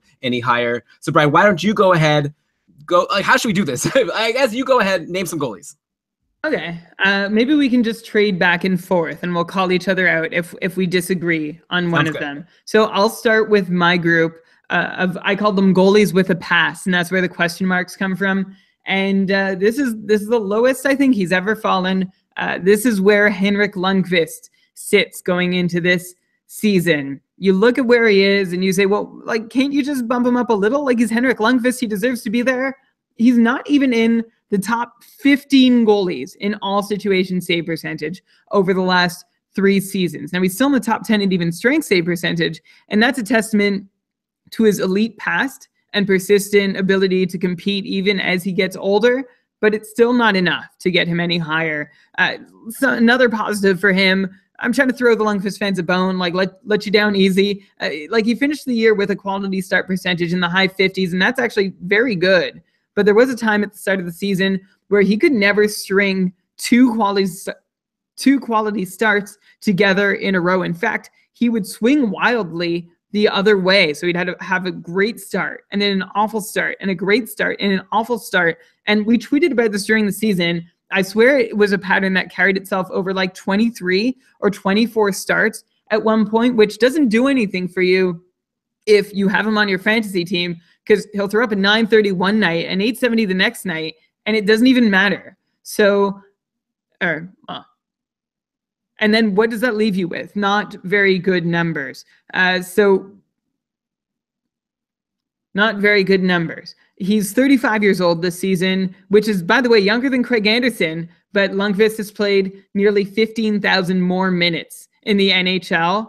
So, consider what that's done to his body. I don't like doing this any more than you like hearing it, having Lundqvist in tier 4, but his recent performance isn't enough to say that he belongs up there with the Andersons. This guy he's not what he used to be. It's natural. It happens. He can still stand on his head from time to time and still hopefully give you league average numbers the rest of the way. But I just want to be very clear here. Henrik Lundqvist is not a premium level fantasy pick anymore. Yeah, no disagreement here. He's in my 3A, which I guess we've decided to just call it a while. Even though for me it's tier 3 because I think all those other guys belonged in the same tier in tier 2. But yeah, we'll stop talking about that. I agree. Henrik Lundqvist is in this next group of goalies who have been really good in the past. We've had Henrik Lundqvist in tier 1, I'm sure, in earlier versions of Smörgoåliesbord, maybe 3 years ago now. And he's on a decent team, and he's the for sure number 1 goalie with Pavelec as the backup now. Even though I think Pavelec, actually, we'll get to him later on in like an hour. Oh man, this is going to be a long show. But yeah, I think Pavelec could be decent as a backup, but we'll get to that later. But yeah, Henrik Lundqvist is not the goalie he used to be, and he's not someone I think you could rely on as your number 1 goalie, and that's why I have him down in my big tier 3 group, or what we're calling like tier 4 for you. Do you want me to go with the goalie next? Yeah, you go.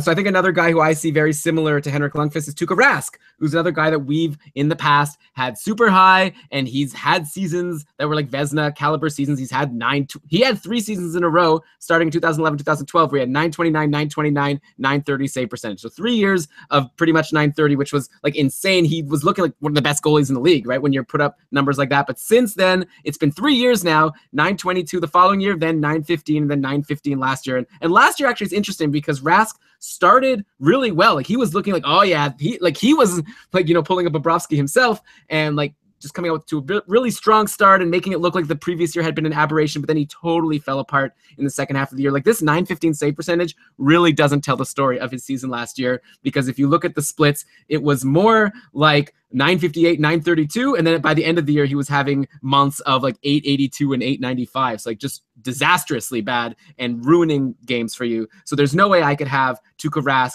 as a higher tier goalie at this point. But I think he's just like Henrik Lundqvist. He's on what should be a decent team. Like Boston's obviously going to score a lot of goals with Pastrnak and Marchand and Bergeron and company, Torrey Krug back on defense. And I think he could, there could be an argument to put him lower because he was like below average, but I think because he's a starting goalie on a good team, like basically I see him and Lundqvist the same. This is like the definition of 2 goalies that belong in the same tier to me, Tuukka Rask and Henrik Lundqvist. Yeah, Tuukka Rask he was the guy last year who I was sad to say had dropped a tier. And you're right, at the start of the season, it looked like maybe I was wrong, although I never lost faith. That's a sad thing to say. He's been a favorite of mine for a while, but this is his second straight year at 915. And one number that really jumps out in his stat line from this past year is a sub 50% quality start percentage. In fact, it was the first time in his career where less than half of his starts resulted in a quality start. He also had 14 really bad starts. That's like almost 1 out of every 4 times that he went in net, he would have just a terrible game. A really bad start, like is an actual term, by the way, to start with a save percentage below 85%. So he was someone that could really just blow it for you. So whatever goodwill he ever earned with a good start, he would undo quite quickly. And that's why I agree he belongs in this tier. He's on a decent team in Boston. I think he's still a decent goalie. 915, still above league average last year. League average save percentage was low. It was 913. So he still beat that mark, but not by much. Yeah, it's because the guys like Hellebuck and Cam Ward just totally cratered it for everybody. But okay, who else do you have? I'll go with Martin Jones as another goalie with a past, but like a shorter one. He was one of 2 goalies last year to start at least 60 games and have a save percentage that was below league average. He had a 912. League average was 913. And Elon, you actually just mentioned the other. The other was Cam Ward, who somehow started more than 60 games last year. But Not somehow, because the other goalie was Eddie Lack. Okay, let's not make this personal. But Martin Jones, his first year in San Jose, 918. He had 37 wins, was a workhorse right from the start. That's great. But he didn't improve on that this year. And looking into whether like he should have or shouldn't have, or if what happened this year was a fluke, I don't see anything that tells me that he is about to put up any significantly better numbers. I think you could probably expect mid 910s from him, which is a little disappointing considering that a lot of us hoped he'd be able to equal Ken Talbot and be up in the high 910s, but I would consider him more of a mid to, unfortunately, low 910s guy. And you'll hear later on, I have his backup in a tier that suggests that, well, his job could be up for grabs, or there is at least some ice time that is up for grabs, and that 60, 65 starts, not a guarantee anymore if he keeps playing at 912. Yeah, can't wait for that Frozen reference later on when we talk about the San Jose backup. Yeah, so like I said, I sort of split my tier 3 into 3A and 3B, with 3A being like the guys who used to be good and 3B being the guys who, like, I still think they have potential to be good. And I had Martin Jones in my 3B. I know he also used to be good, but sort of like a young guy. You'll see who else I had there. But yeah, I agree with you. I have Martin Jones in this tier as well. It's really hard to decide. Again, the point of tiering, I just feel like we have to keep hammering it home. The point of tiering is it's really hard to decide who you want between these guys, and you should be similarly satisfied with either. And at the end of the day, like, I feel like Martin Jones or Tuukka Rask or Henrik Lundqvist, I feel pretty similarly confident. Maybe like I'm expecting more wins from one and a better save percentage from another. Maybe I'd actually have Martin Jones a little lower in the tier just because San Jose also, there's a bit of a question mark of how good they'll be. So maybe he's closer to the bottom of this tier. And actually when we post these tiers at keepingkarlsson.com/goalies, which you should be able to access by the time you're listening to this, my tiers, at least, I ordered them also, the goalies within the tier of who I think is better or worse, for what that's worth. I think, Brian, you just said in no particular order, and I have Martin Jones kind of at the bottom of my list, but I agree. So what should I give you? Okay, let me give you another one of these 3B guys for me, guys who could be really good but haven't shown me enough yet to make it to my tier 2. How about Jake Allen? Let me put there. So just a guy with a lot of upside, starting goalie on St. Louis. We all were really excited going into last year when Brian Elliott got traded, and we knew Jake Allen was going to be the #1 guy on this really good team, St. Louis Blues. And you know what? He was not that great, at least for a lot of the season. He had only a 915 save percentage overall, and that was also like with a lot of ups and downs. There was a stretch when he was doing so badly that Carter Hutton had to play. That Carter Hutton did so badly, and I remember they called up Copley, I think is his name, and then he played a game because everyone else was doing so badly. But then things kind of stabilized, and then by the time the playoffs came, Jake Allen became the star of the playoffs. He's the brick wall you were talking about that Minnesota faced. So going into next year, I'm not sure how Jake Allen is going to be ranked in a lot of leagues. If people are thinking about just the playoffs, they're going to think he's like an elite guy. If they're thinking about his season overall, 915 save percentage, nothing too exciting. So I think he belongs right here. Could be really good, but could also not be that good. I think this is exactly where he belongs with the Lundqvists, the Rasks, and the Martin Joneses of the world.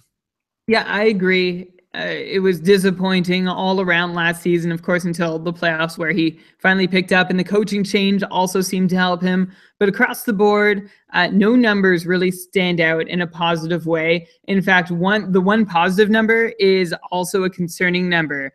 He had a 900 penalty kill save percentage, which is about 25 points higher than it should be. So even the 915 that he put up is a little inflated based on the performance that he actually turned in at even strength. So yeah, I have no qualms with Jake Allen being in tier 3.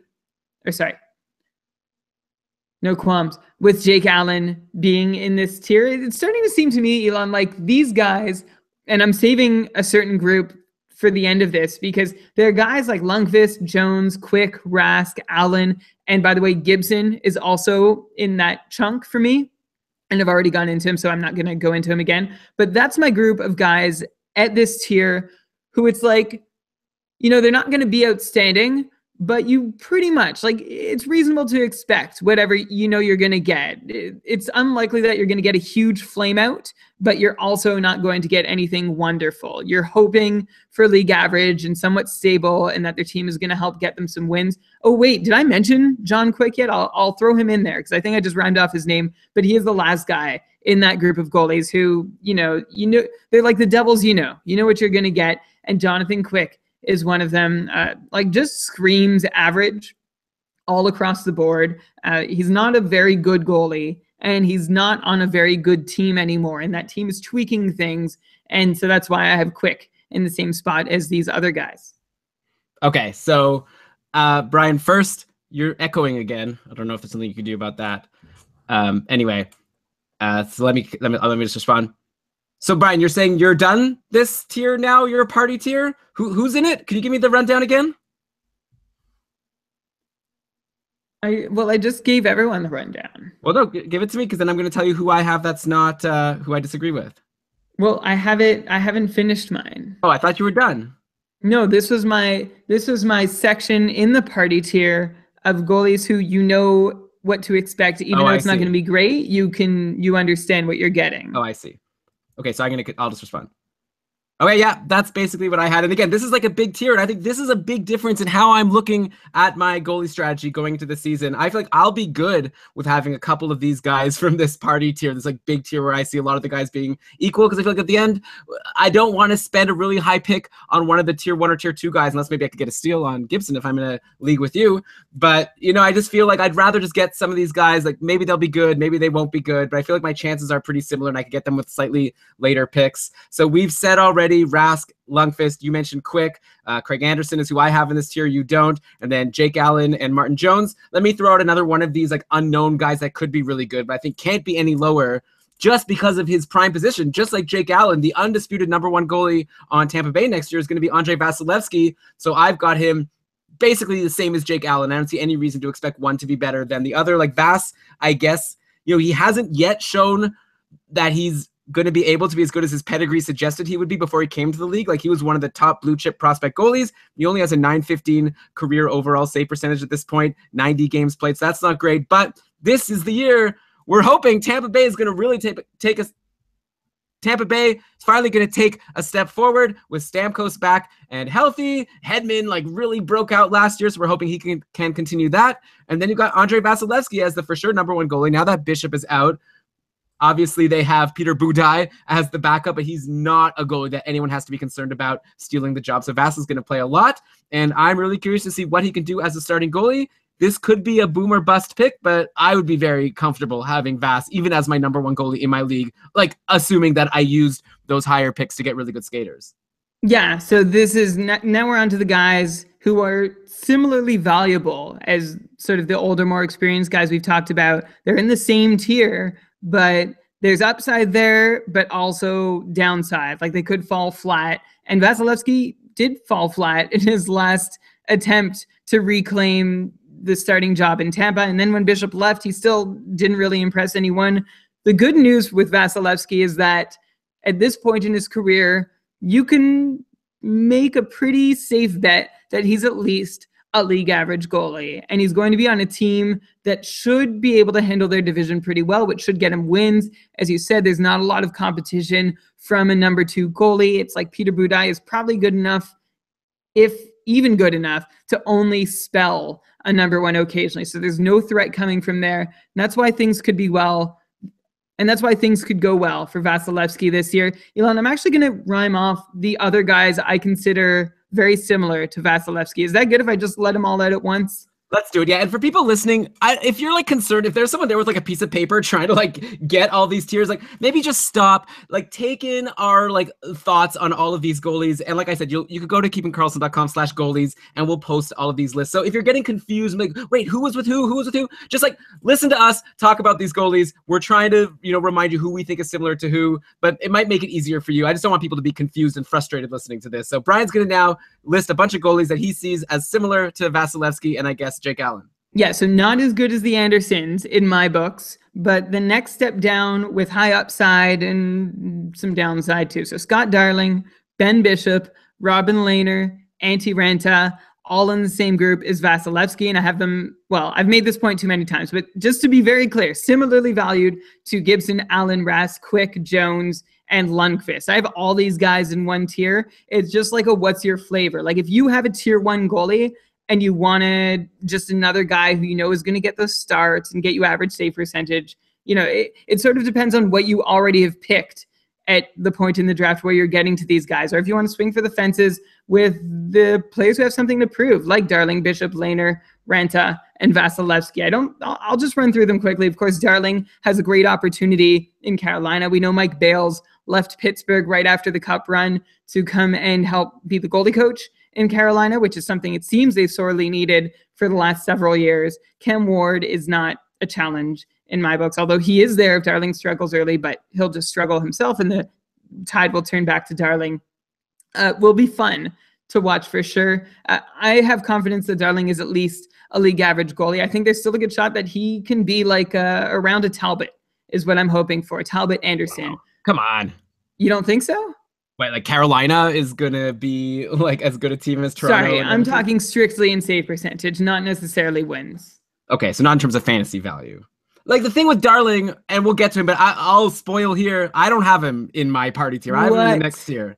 What? Maybe at this point I should say my people. But yeah, Darling is like, to me, I have my next tier is intriguing number 1 goalies on new teams that like I could totally see it going either way. Like Scott Darling has never been a number 1 goalie in this league and apparently in like any league. So I feel like I'm not going to be like all these other guys we're talking about, like Rask, Lundqvist, like Jake Allen, Vasilevsky. They're like number 1 goalies on teams. And I feel like, well, maybe Vasilevsky, you could say hasn't shown it yet, but he's had some shots at it. Maybe he's gained some experience. I just feel like Scott Darling is such an unknown, a brand new number 1 goalie we've never seen before. All we've seen is him put up good save percentages on a Chicago team where the backup always seems to put up good save percentages. So I'm not ready to put Darling in the same tier as these guys. I know Steve Laidlaw is, and Steve Laidlaw would have him even higher, and you have him here, and that's fine. And he could, like, I agree with you that he could end up being with these guys, but I think he also has like equal chance of being like much worse. So I would rather have I'd rather have Vasilevsky or Allen or Rask or Lundqvist or Jonathan Quick over Scott Darling, so I could like sleep well at night going into the season. Do you have any doubts that Darling will be at least a 915 goalie? Yeah, of course. Okay. Would you want to make that bet? We could make the bet, but this one is not like I'm confident either way. Like we can make the bet, and I think for me, it's like we just don't know because he's never been a starting goalie in the league. Yeah, so but he's played enough. Like he has a career sample here that we can like garner a little, glean a little bit of information from. Clearly, and that's why he's now the starting goalie on Carolina. Okay, Brian, like tell me, is this like total just me pulling something out of my butt that the stats don't support? Like I kind of have this idea in my head that a backup goalie has it easier. Like I think they get the easier games when the team sort of has 2 games coming up. They're going to put the backup against like the easier team and play the good goalie against the strong team. I know you might say now that, but the team's maybe tired on the second game of the backup. No. Like I will say that I can think of examples where Darling has not come in because he's been against easy competition. He's come in because Corey Crawford's been injured. Elon, this is also my opportunity to bring up, which I do like once every 6 months, that you had Scott Darling taking over the starting job from Corey Crawford. Like, what was it, 3 years ago now? Okay. He's a 923 goalie over 75 games, which isn't a lot, but 2,000 saves, 2,000 shots against. So he's 2/3 of the way there from having an established sample size. He'd have to fall off quite a bit to be a goalie who's not capable of 915. Maybe. First of all, you like to reference this thing. First of all, I didn't like have Scott Darling way back when in like a tier 3 in Smörgoåliesbord. I didn't even say he would steal the job. I said I was nervous that he can challenge Corey Crawford for starts because he had played a few games in the playoffs the year before, like they actually benched Crawford to play Darling because Crawford hadn't been doing well. And so that's why I was a little bit nervous about Darling, more in the terms of like me being nervous to draft Crawford. And I was wrong about that, but that has nothing to do with this.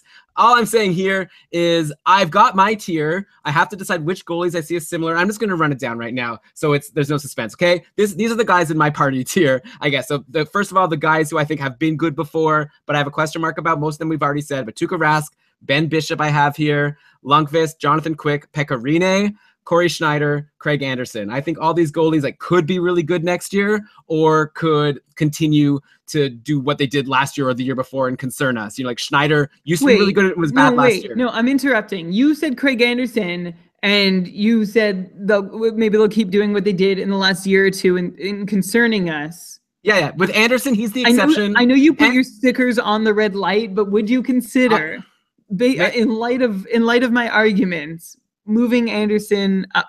No, I'm not going to put Anderson up. Anderson was great last year, but he wasn't that good the year before. He was pretty good. All right, this is my tier. Anderson concerns me also because of his age. I'm sticking with my tiers.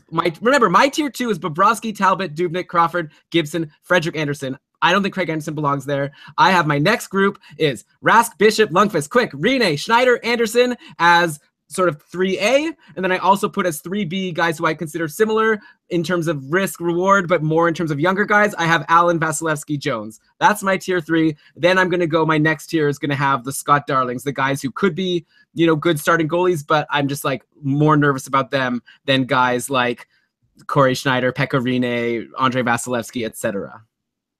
So those are my tiers. So wait, so off mic, I'm lost. Schneider, Rinne, where I'll do it again. No, ask on mic because I'm sure people are also lost.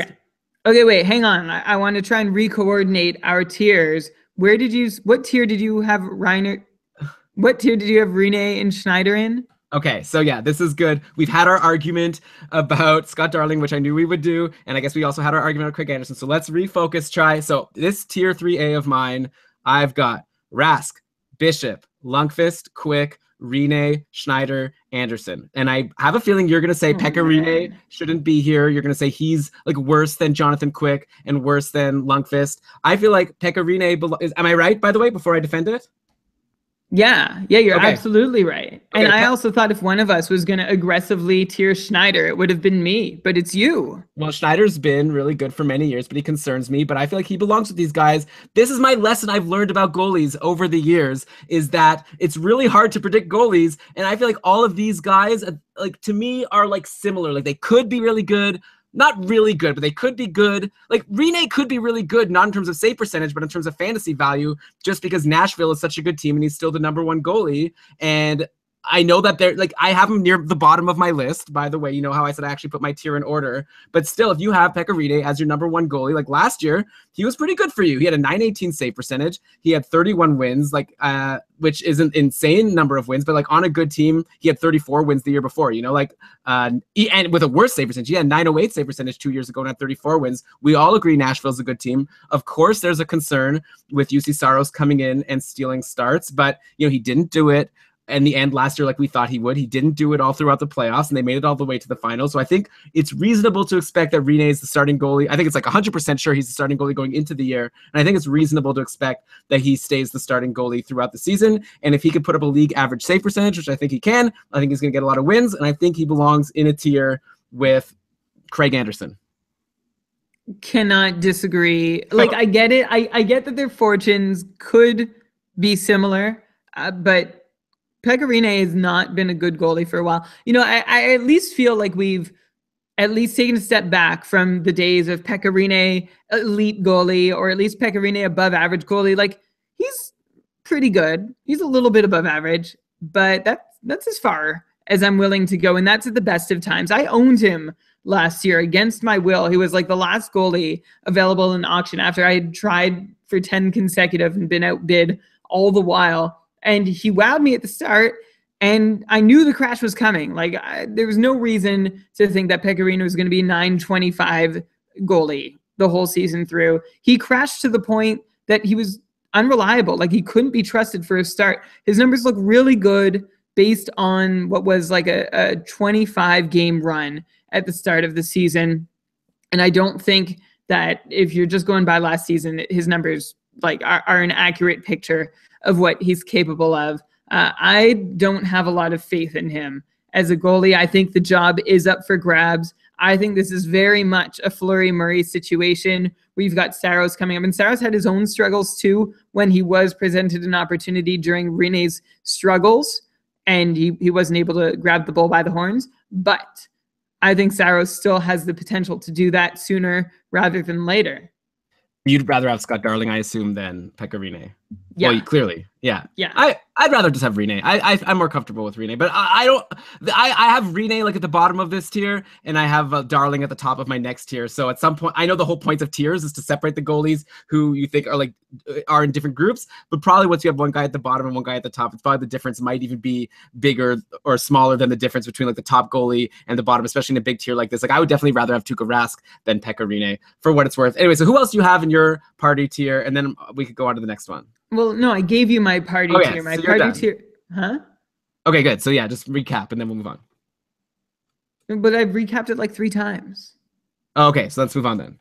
Okay, yeah. So sorry, so I'll say. All right, so anyways, those are our, I guess, we've gone through our tiers that included like top tier and then like second, sort of near elite, but not quite there. And then we had a little bit of a mix up. And then now we had our big party tier where we put a bunch of guys, some disagreements clearly, which I think we've been having some fun arguing about. I hope the listeners are liking hearing Brian and us argue. Once the season starts, by the way, if you're new to Keeping Karlsson, generally in the show, we agree more, but obviously when you're tiering every goalie in the league, you're going to have some disagreements. I don't know, Elon. I think people would like to hear that we disagree. Well, sure. And I have my goal light with all my answers here. Okay. So enough about the goal light. I'm gonna hold myself accountable. I'm gonna go straight on to tier 5. And at this point, we're not gonna go in deep on. We'll talk about the goalies we disagree on. But Elon, you named 4 groups of goalies, so I'm counting you on tier 5 now. I think you need to get on tier 5. Sure.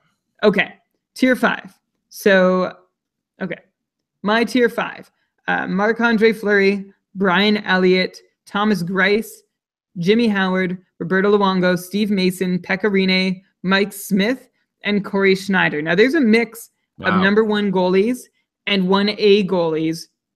And essentially, you've got either one part below average, so like a okay goalie on a bad team or a not great goalie on an okay team. But they all have question marks, and there's a challenger present. That's what unifies all the goalies in this tier. And for the ones who are in a tandem, one part of them is above average, either their own play or their team's play, and they're the leader in their tandem. So again, now that you know that information, the number 1s in this tier are Marc-Andre Fleury and Corey Schneider. And then the 1As are Brian Elliott, Thomas Greiss, Jimmy Howard, Roberto Luongo, Steve Mason, Pekka Rinne, and Mike Smith. Okay, sorry, off the air quickly. So you have, Can you just tell me again more slowly who you have in this tier? Do you not have my thing up? You have it in like a different doc. It's very annoying. Oh my gosh. I don't know why you couldn't just put it beside it like you normally do. But anyways, can you just tell me again who it is? Fleury, Elliott, Greiss, Howard, Luongo. Fleury, Elliott, Greiss, Luongo. Yeah. Howard. Oh, wow. We have a lot of disagreements. Howard, yeah. Mason, Rinne, Smith, Schneider. Mason, Rinne, Smith, and Schneider. Okay. All right. I'm going to respond. Okay. Well, get ready to disagree some more. That's what makes it fun. That's why we play fantasy hockey, right? We disagree with the people we're playing against, and hopefully we're right and we win the league. I'm interrupting you. You're going to have to say that. Enough about the disagree. We still love each other. We're friends. Get angry. Fine. All right. Get mad. Right. Brian, we have another disagreement on our hands. Okay, so I called my tier 4 basically intriguing number 1 goalies on like up and coming teams, or they're like up and coming themselves, but I didn't want to have them higher, but like they intrigue me as good number 1 goalies. You have some guys all the way down on my like tier. We're on tier 5. There's a couple guys in my tier 7 that you just named. So, and then, okay, so first of all, the ones I disagree with that, I think you have too low. I had Schneider and Rinne a tier above, as we already discussed. And then the other guys I disagree with, I think you have Marc-Andre Fleury too high. I think you have Jimmy Howard too high. And I think you have Luongo and Greiss too high. So the guys who I have are Darling, Robin Lehner, Mike Smith, Antti Ranta, Steve Mason, and Brian Elliott. And I feel like all these guys are like in good situations, potentially. They're starting goalies on like what could be decent teams. I know Antti Ranta maybe is one of these guys that maybe his team isn't that good. Maybe you could say the same thing about Scott Darling, by the way, and Robin Lehner, but like they could be like really good goalies. They've shown to be like above 920 goalies over the past few years. So I like them in this tier. Then you have like Mike Smith, who's going to Calgary. Maybe he's not going to have as high a save percentage, but he's on like a really good team. And then Mason and Elliott, I have at the bottom of this tier, as we expect them to be starters on their teams. They could be good. They have been really good in the past, but they've also been bad. That's why I couldn't have them higher. But I definitely would want to have all of those guys I just said over like Marc-Andre Fleury. I feel like is on a weak team.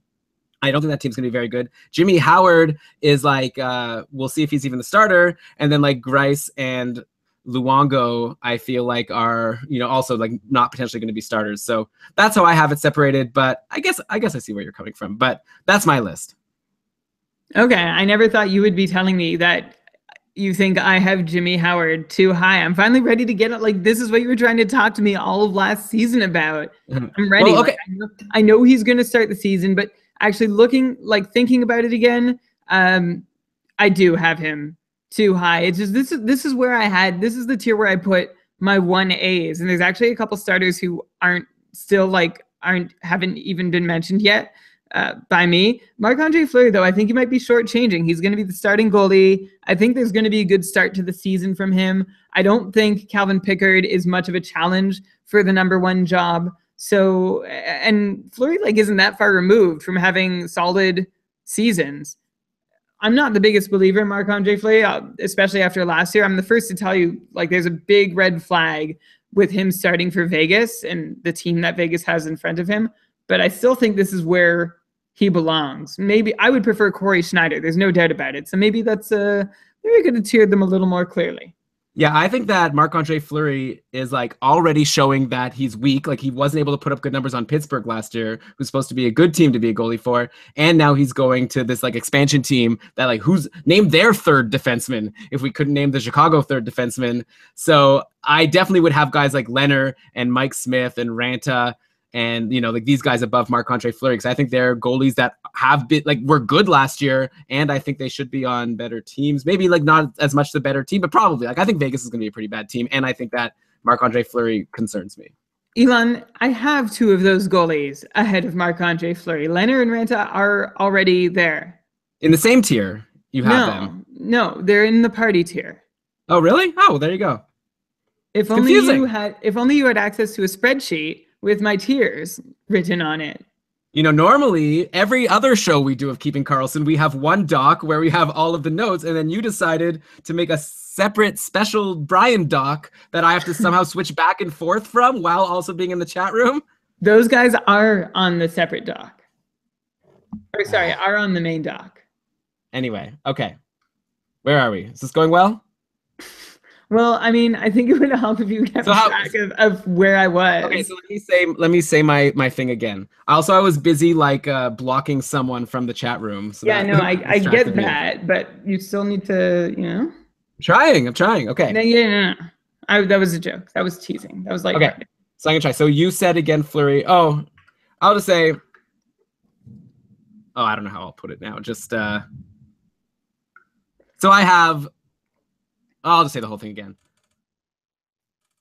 So I just feel like with a guy like Fleury, he was already weak last year on Pittsburgh, where it's supposed to be a good goalie, supposed to be a good team to be a goalie on. Now he goes to Vegas, who, when you were joking that we couldn't name any defenseman on Chicago, try naming the third best defenseman on Las Vegas, or even the second best defenseman. I guess you got Shea Theodore and Nate Schmidt are two names that come to mind, and I can't remember any of the others off the top of my head. So I'm not into Fleury. I'd much rather have an anti-Ranta, who maybe they could be in the same tier, but I feel like Ranta has been good before, and I'm excited about this up-and-coming Arizona team. So I have them in separate tiers. Have we talked about anti-Ranta yet, by the way? Because I think that he and Scott Darling are very similar for next year, and I know everyone scoffs at me for this. You obviously have them as very different. What are your thoughts on anti-Ranta for next year?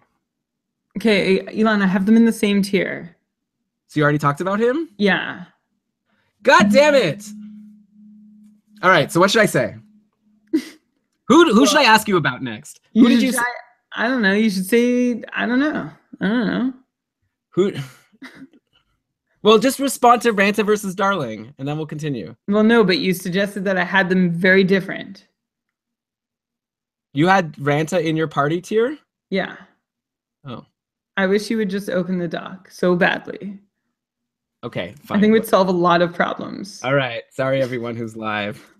I don't know what's taken so long. Yeah, I'm going in. I don't have the link. I have to go into my email, find the link. 1 sec. I'll do it. The separate doc. New season, new processes, I guess. Gotta learn about separate docs now. Okay. All male. Oh no, I'm in the wrong email. So which one? NHL goalies or goalie tier? Okay, goalie. Because you shared 2 docs with me yesterday to add to the fun. Okay. All right. So once again, one last time about Marc-Andre Fleury. I'm ready now. I apologize, everybody. Who did you have him in the same tier as? Okay, like Mike Smith. Okay, I'll make it related to Mike Smith. Tier your docs, Dave says. Okay. I did tier my doc.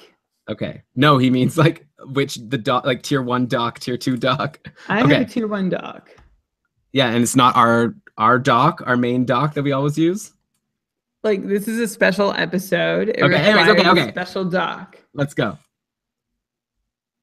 Okay, the thing with Marc-Andre Fleury to me is that I feel like he was already weak last year, and that was on a Pittsburgh team where I feel like it should be a good place to be the goalie. Now he goes to Vegas, where when we were joking around before that we couldn't think of the 3rd defenseman on Chicago, like who's the 3rd defenseman on Vegas? No one knows. Nate Schmidt is there. Shea Theodore is there. I can't think of any others off the top of my head. So I feel like Fleury's in a bad position, and he's already started to concern me. Like I feel like a guy like Mike Smith, who you have in the same tier as Fleury, I feel like he's going to like what should be a really good team. Calgary made the playoffs last year. All their good young guys like Matthew Tkachuk and Gaudreau Monahan, they should be getting better or at least stay the same. So I feel like that's a good team. And I also think Mike Smith is at least as good a goalie as Marc-Andre Fleury, and maybe better. Mike Smith doesn't get the credit for having average numbers on a really horrible Arizona team all these years. I'm excited about Mike Smith now in Calgary a lot more than I am excited about Fleury in Vegas. So I don't know, like these guys who I already listed that I have along with Mike Smith in this tier, the Darling, Leonard, some of those you had even in a tier above, Ranta, but I think all those guys are ahead of Marc-Andre Fleury. My opinion. Mike Smith, below average save percentage over the last 3 years, below average even strength save percentage over the last 3 years, and in his most recent season could not get you a quality start in even half of the times that he was in the starter's crease. And that is why I am concerned. Like, I know he played for Arizona, but that's why we have stats like goals saved above average. And actually, okay, he actually did a little better, like just a smidge better than his peers would have, according to goals saved above average per 60 minutes. That's all I'm asking for. That's all I'm asking for from Mike Smith. Yeah, is to be above average on Calgary. I guess that's what you're saying. You're saying he's been maligned by the team in front of him. I'm just not convinced. Like, remember I was talking about those Tampa teams with terrible goaltending that before, during, and after Guy Boucher was there? Mike Smith was a part of that. Like, it's not new that he's been disappointing. And I'm sure, like, maybe he's an average goalie who has fallen below average because of the team he plays for, but I don't think he's in great shape in Calgary, especially with Eddie Lack nipping at his heels. Oh, come on. I'll just say, though, also about Calgary, that defense, you know, we were joking now about teams where we can't name defensemen. Calgary's got like all big name defensemen, right? They got Hamanich over the summer. They already had Giordano, Hamilton, and They already had Giordano, Hamilton, and Brody. They also have Mark Stone. They also have Michael Stone, who, you know, isn't nothing. Like, they have a lot of good defensemen. He's not that great, though. He's someone. Anyways, top 4 of Giordano, Hamilton, Brody, and Hamanich. That, I think, is pretty nice. Hamanich. Are you sure?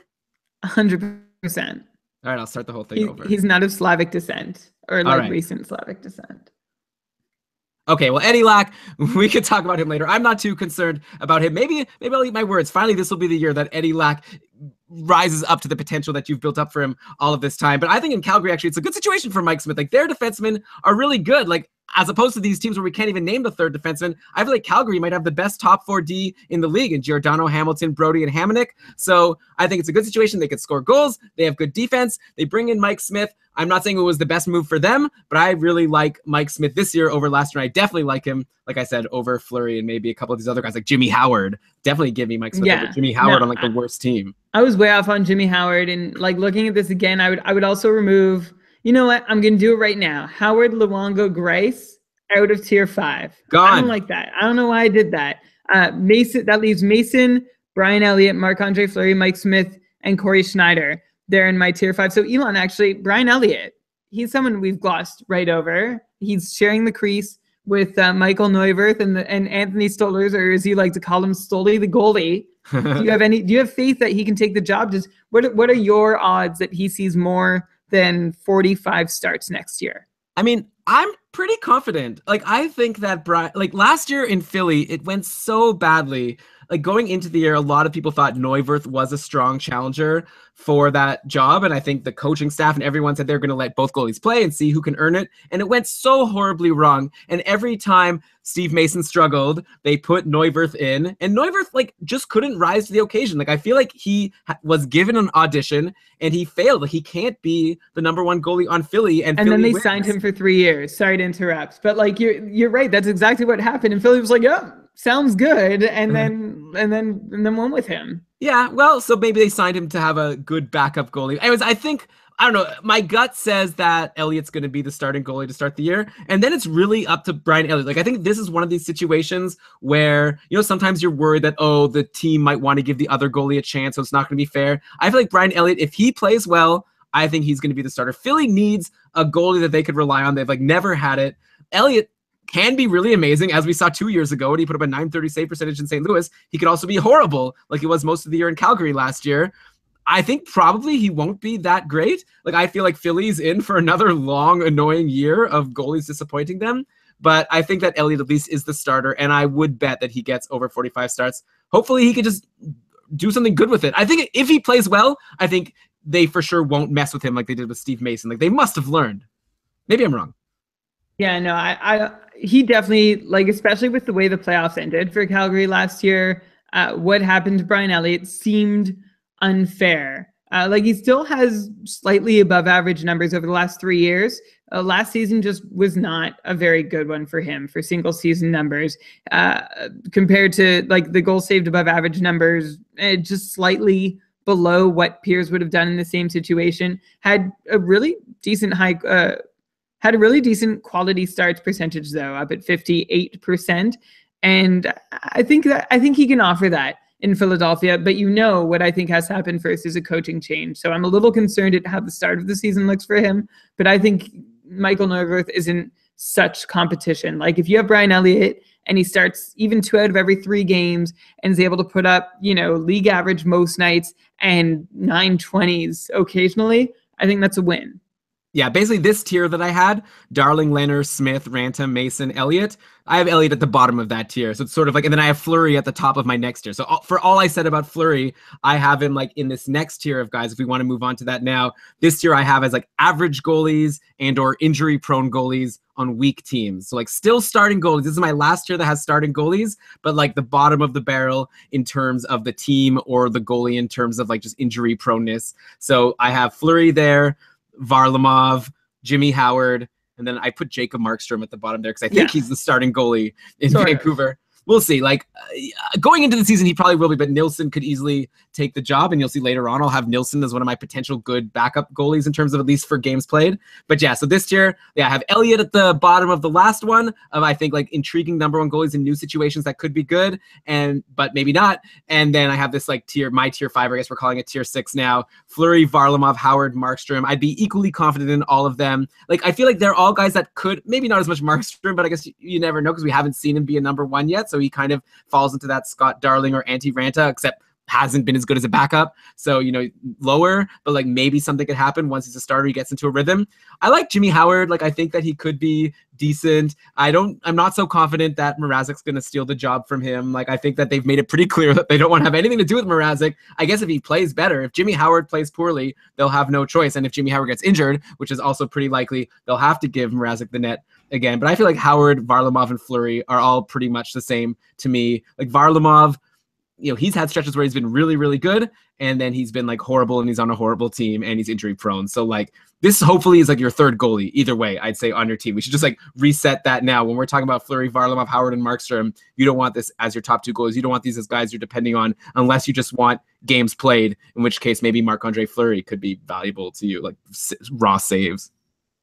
Yeah, or Varlamov. I think he's less contested as a starter this year. Bernier's there. Okay, true. I guess I still maybe. I mean, I guess it depends on just how low Varlamov can go.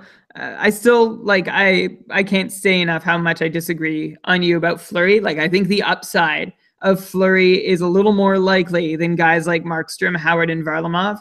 I also included with Markstrom, Howard, and Varlamov goalies who I thought who were in tandems had a good shot to challenge and had like at least one thing going for them. Guys like Peter Mrazek, who I think is still the better goalie in Detroit. Last year was tier 5 Mrazek. This year he's tier 6 Mrazek. But it's not like, because I value him about the same as last year. In fact, I might have liked him more going into last year. It's just we've separated the goalies. We've divided them in a bit of a different way. I've also got Yaroslav Halak and Thomas Greiss in the tier because I have no idea which of them is going to step up for the Islanders. I've got Connor Hellebuck because, hey, Steve Mason's inconsistent, and Hellebuck, time is running out. Like, he needs to make a move. What he's done so far is concerning. And the fact that I'm going to finish this sentence. Is a career 9, 10, 82 games into his NHL career. That's concerning. Like I said, Scott Darling is 923 in just a few fewer games. So, like I don't want to go there yet and say Connor Hellebuck might not be an NHL average goalie. It was really hard to play net for the Jets last year. So we'll give him that, and we'll hope that they've sorted things out enough and that Steve Mason is, I don't know, maybe they work well together. I also have James Reimer and UC Saros and Aaron Dell in there. And there's our Frozen reference as guys who have a legitimate shot to challenge before the 30-game mark. You look at Roberto Luongo, who I also have in this tier. I feel like, Elon, the tiers are sort of shot at this point. Like, we're better off just showing how we've ranked them. We can just talk about goalies one at a time in chunks. Luongo had a 924 penalty kill save percentage last year. And even with that, did not have like excellent numbers on the season. Yeah, just a 915 all situation save percentage. So yeah, I'd be pretty concerned about what he turns in this year, which is why I think Reimer's got a good shot at taking the job quickly. Saros, I've already said, I think it's just going to take one Rene stumble. I think the Predators have enjoyed what Rene's done for them, but looking to the future, despite what he's getting paid, now's the time to start getting Saros' reps. If they win a cup or contend for the cup again, I think he's going to have to be the one in net I think he's going to be the one who has to be in net, or at least it's not going to be Rene. I don't know that Rene can win a Stanley Cup with Nashville, so it's time to find out if Saros can do that. And I also have mentioned my reservations about Martin Jones, which is why I have Aaron Dell up here too, as a guy who's like, you might think he's a clear number 2, but after the last 2 seasons with Martin Jones, I could totally see the Sharks going into camp saying the number 1 job is up for grabs, even as just like a motivating tactic for Martin Jones. Whether that works or not is another question. But I could also see them sincerely meaning it. There's no reason after Aaron Dell's fantastic outings last year that he should be just looked over automatically. Okay, yeah, this is a very interesting tier. You definitely went in a different direction. So you sort of, I'm looking at it now. You've got like Markstrom and Varlamov at the top, which are guys who we expect to be starters. And then you go go all the way down to like guys like Aaron Dell and UC Saros. You see as, I guess, high end backups, and you see them as in the same tier. I think at this point it's almost like depends what you're looking for your team. Like at this point in the draft, you need guys who are going to start games. You need to get a starting goalie. And like a reliable starting goalie, someone like a Varlamov, I don't know how reliable he is since he could get injured. But yeah, right. But if you're just looking for someone who you're going to play once in a while, you want like sometimes a good backup goalie like Aaron Dell was last year, or Grubauer. Wait, you have Aaron Dell here, but not Grubauer? I guess just because you think Aaron Dell could steal the job more likely? Yeah, exactly. I think Grubauer could put up quality starts like to the same extent, but there's less opportunity for him to get them. Yeah, that's fair. But yeah, so a goalie like that you could have on your team, and every time he plays, you could slot him in. Like someone like Grubauer last year was like better than a lot of the goalies ranked higher in terms of fantasy value, because like when he played, it was like a really good shot that he would have a win and he would have a really good save percentage. But the thing is, holding him on your team and so many days of having him not playing. But it's nice to have a guy. If you could fit that guy in your roster, that every time he does play, you'd put him in over even your other goalies, that's good. But yeah, so I just sort of split these guys up, but I agree with you that you could maybe rank them differently depending on what you're looking for. So again, like this tier. So remember, my last tier, I said I had like Fleury, Varlamov, Howard, and Markstrom, which were sort of my bottom level starters. And you say Fleury is a higher level starter. I disagree. Then my next tier. No, I don't. Hang on. I don't say he's a higher level starter. I think he's higher than those guys. Yeah, that's what I meant. Higher than those guys. Right. Then my next tier, I put together these guys who are on tandems where one of them could break out and end up being the starter and being good. So that's like basically the two situations, Florida and the Islanders, like Luongo and Reimer, and then Greiss and Halak. I could see both of those situations going either way. If I were to bet on it now, I think Reimer is going to be the starter in Florida. I'm going to bank on him playing more games than Luongo. It already started happening last year. I learned my lesson from Murray and Fleury from the year before. I feel like it's already started happening. Luongo's not getting any younger. Reimer's still like only 29 or whatever. So I feel like it's time for him to take that job and Luongo to go to the sunset as the backup. And then like Greiss and Halak, if I had to pick one, I think it's going to be Greiss. I guess that one's like really close because Halak came in at the end of last year and actually did pretty well. So I feel like that could really be a 50-50 thing. It's really going to depend. Did you say who you think is going to be better or who's going to like, play more games between Greiss and Halak? No, I have no idea, especially with the coaching change before. I would have said definitely Greiss. I still have an inkling it's going to be Greiss. Yeah. But honestly, I feel like it could easily be like 41 games each. Okay, and then for my next tier, this is where I get into my like high-end backups. Like I have three basically tiers left. I have high-end backups, like backup goalies that I think could like put up really good numbers or like play like a lot of games and would be worth potentially drafting depending how deep your league is. Then I have a tier of backups who I think could play a decent number of games. And then I have like just low value backups.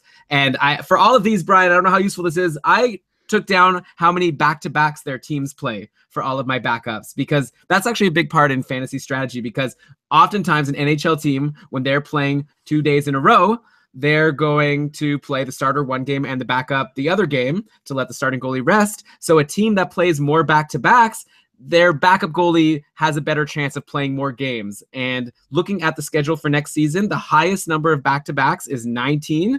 Ottawa Senators. So Mike Condon might be someone, even if you think Craig Anderson is like his job, which I agree with, like it's his job, Condon's not going to steal the job. That's like 19 games, especially since Anderson's so old. That's like 19 games that Condon's almost for sure going to play and then maybe throw in a couple others. So he could have a decent number of games just because of these 19 back-to-backs. And it could go as low as like only 11 back-to-backs. Like Jonathan Bernier on Colorado, UC Saros on Nashville. Both of them only have 11 back-to-back opportunities, though those are both goalies that can steal their job. So maybe it won't even matter. But okay, that's just setting the table for what I have here. So now you can let me know where you disagree. So first, my like potential high-end backup goalies. You've already named some of these guys in your previous tier, but you didn't mention this guy. I think Ryan Miller, even though I was high on Gibson above, I still think Ryan Miller is a good high-end backup goalie to draft. Actually, Anaheim only plays 11 back-to-backs. So they're also like low. So in that sense, he's not great. But on the other hand, I think Gibson has been injury prone. So I feel like Anaheim would be smart to rest him more often and let Ryan Miller play more, since they did sign like this guy who was a former number one goalie for all these years. So why not give Ryan Miller some games? And then I have Hellebuck, who you already said, UC Saros, who you already said, Peter Mrazek, who I consider to be a high-end backup that could steal the job from Howard or just wait till Howard gets injured. By the way, Winnipeg actually has 9 back-to-backs. So they're even lower than those other teams. So Steve Mason could have the job and play a bunch of games if he wants. Like, Hellebuck's going to have to earn those starts with only 9 back-to-backs. Anyways, then I have Aaron Dell and Philip Grubauer rounding out that list. Yeah, okay. So I have Grubauer. Grubauer and Miller, I agree with you. In fact, I obviously think a little more of Miller than you do because of how we disagree on Gibson. And then, I don't know, we're overlapping tiers now. So my tier 7 with Grubauer and Miller is Michael Neuwirth, Eddie Lack, Andrei Pavelec. Andrei Pavelec, I'm just going to say this could be his best season coming up. And we not know for wins, not for wins, but for save percentage, you're saying. No, for save percentage. Like he'll be on probably the best team he's had the chance to play for. Like this is a guy who's been stuck in Atlanta and Winnipeg for his whole career. Not to say that's the worst thing ever, but I mean, we've seen how Winnipeg goalies have fared over the last several years. This is a chance for him to prove that given the right amounts of support and talent in front of him, he can succeed. And he's going to have, I think, an important job this year in being able to spell Lundqvist. And like, remember last year, Antti Ranta was able to briefly steal the job, and people were wondering, oh, is it over? Like, is Antti Ranta just going to be the number one? And it was a dumb question because we all knew it wasn't going to happen like that in the middle of the season. It's also not going to happen this season, but I could see Ondrej Pavelec sneaking to 30, 35 games. Like, he could get you at least a start. I don't know. I would hope a start a week.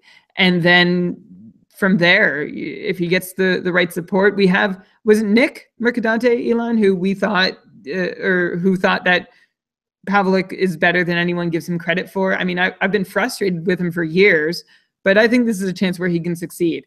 I also have Anders Nilsson in there. I don't know. My tiers are getting pretty messy. Like, I think it would be good if people listening check out how we had them listed. But these are backups who, could succeed in one way, either with save percentage or the occasional win. Nilsson, of course, would do it by save percentage, playing with Vancouver.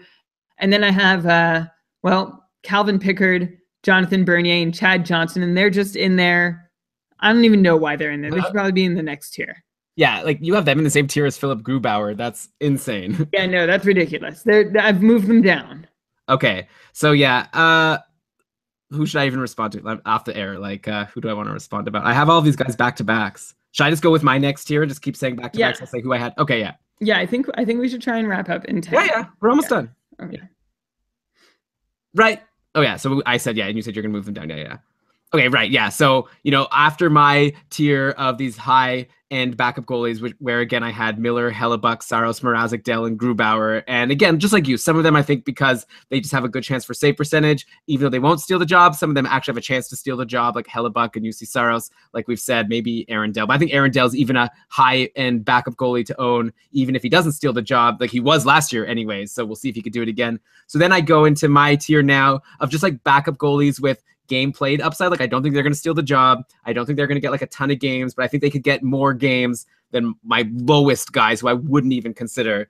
So here I have, and I'll tell you the back-to-backs as I go. So Calvin Pickard, who you mentioned that you just moved down. I just, like I said, I don't believe in Marc-Andre Fleury as being amazing. I think he's going to get a lot of starts, but Calvin Pickard. Also, I'm just really excited to see. I wish Calvin Pickard could be on a decent team. I'm curious to see how he could do. Like you said, you feel bad about Pavelec and how he's had to struggle with Atlanta and Winnipeg. I feel like Pickard's had to struggle with Colorado, and he even did well with them at one point. But it's only so much one man can do on the Colorado Avalanche. So then I have a bunch of here, so I'll just list them all, and then maybe mention a couple of comments about some of them. Anders Nilsson, only 10 back-to-backs. So really, if someone could earn that job in Vancouver, maybe the backup won't play much, but also like who could really know? Maybe it's a coin flip even between Markstrom and Nilsson. I'd go Markstrom though, but Nilsson could be potentially a backup with some game played upside. Carter Hutton, lots of back-to-backs. And we saw him get starts last year. I don't think he'll steal the job. Chad Johnson, same thing, 16 backs-to-back.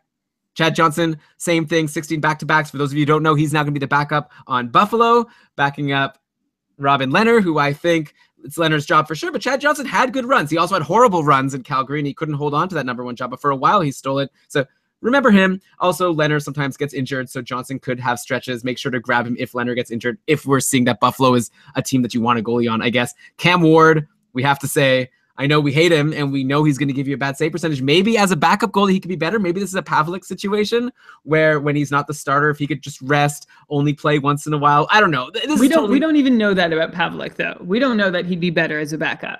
Yeah, we don't know. And neither as Cam Ward. I'm just saying, like, it's speculation here, complete speculation. Maybe Cam Ward can do better now that Darling plays the larger majority of games. 18 back-to-backs for Cam Ward, which is very high. That's like second highest in the league. So there's going to be opportunity for Cam Ward to play for sure, even if you think that Darling is the clear-cut number one goalie, which a lot of people don't. A lot of people think that Carolina is still going to play Cam Ward just because they like him so much. I don't know. Who thinks that? Have you spoken to anyone who thinks that? Yeah, Chris Wassel, who I interviewed on the podcast. I listened to that too, and I don't remember him thinking that.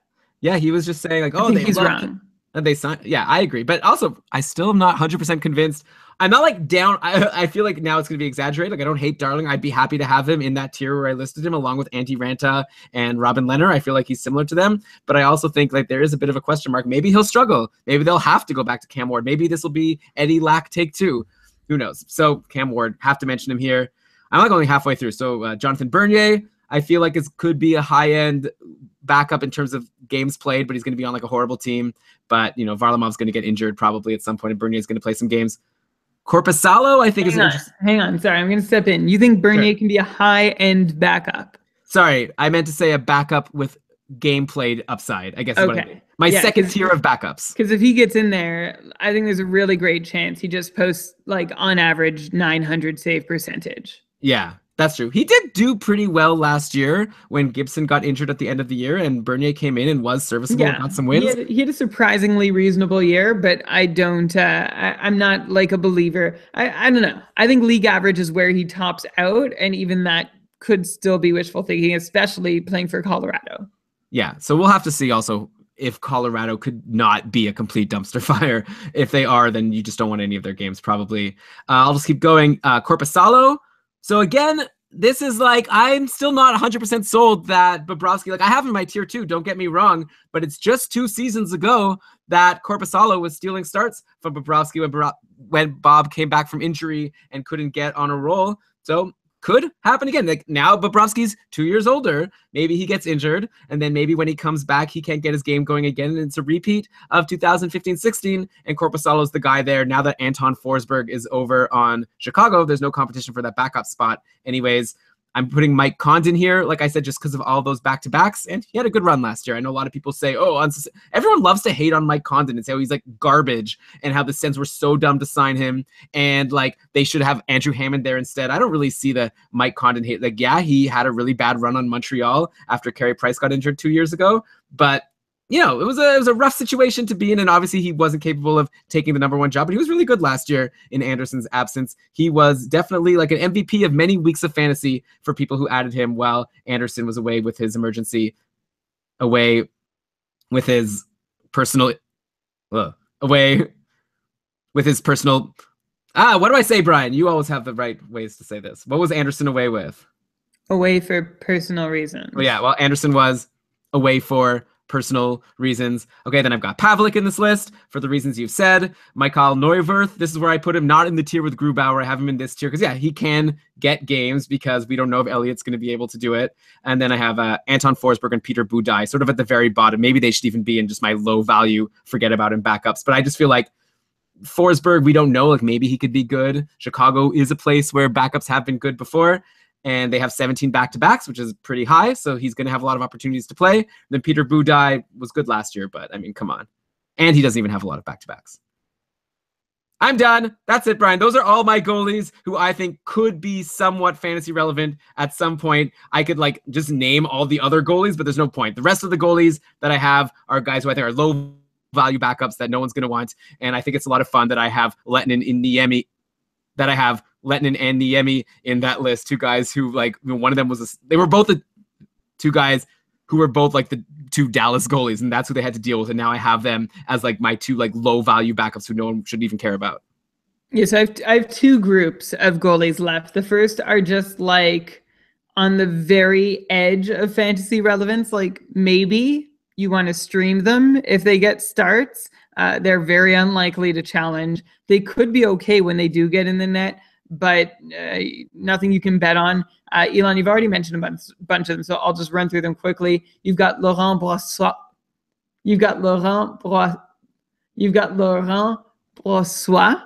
I'm not editing that, by the way. Over in Edmonton, so if he starts, okay chance to win. Mike Condon, Elon, like, I'm not a big Mike Condon fan. He played very well in Craig Anderson's absence, but nothing more than a league average goalie. We all remember when Carey Price was injured and he played really well for like 3 weeks and then tanked.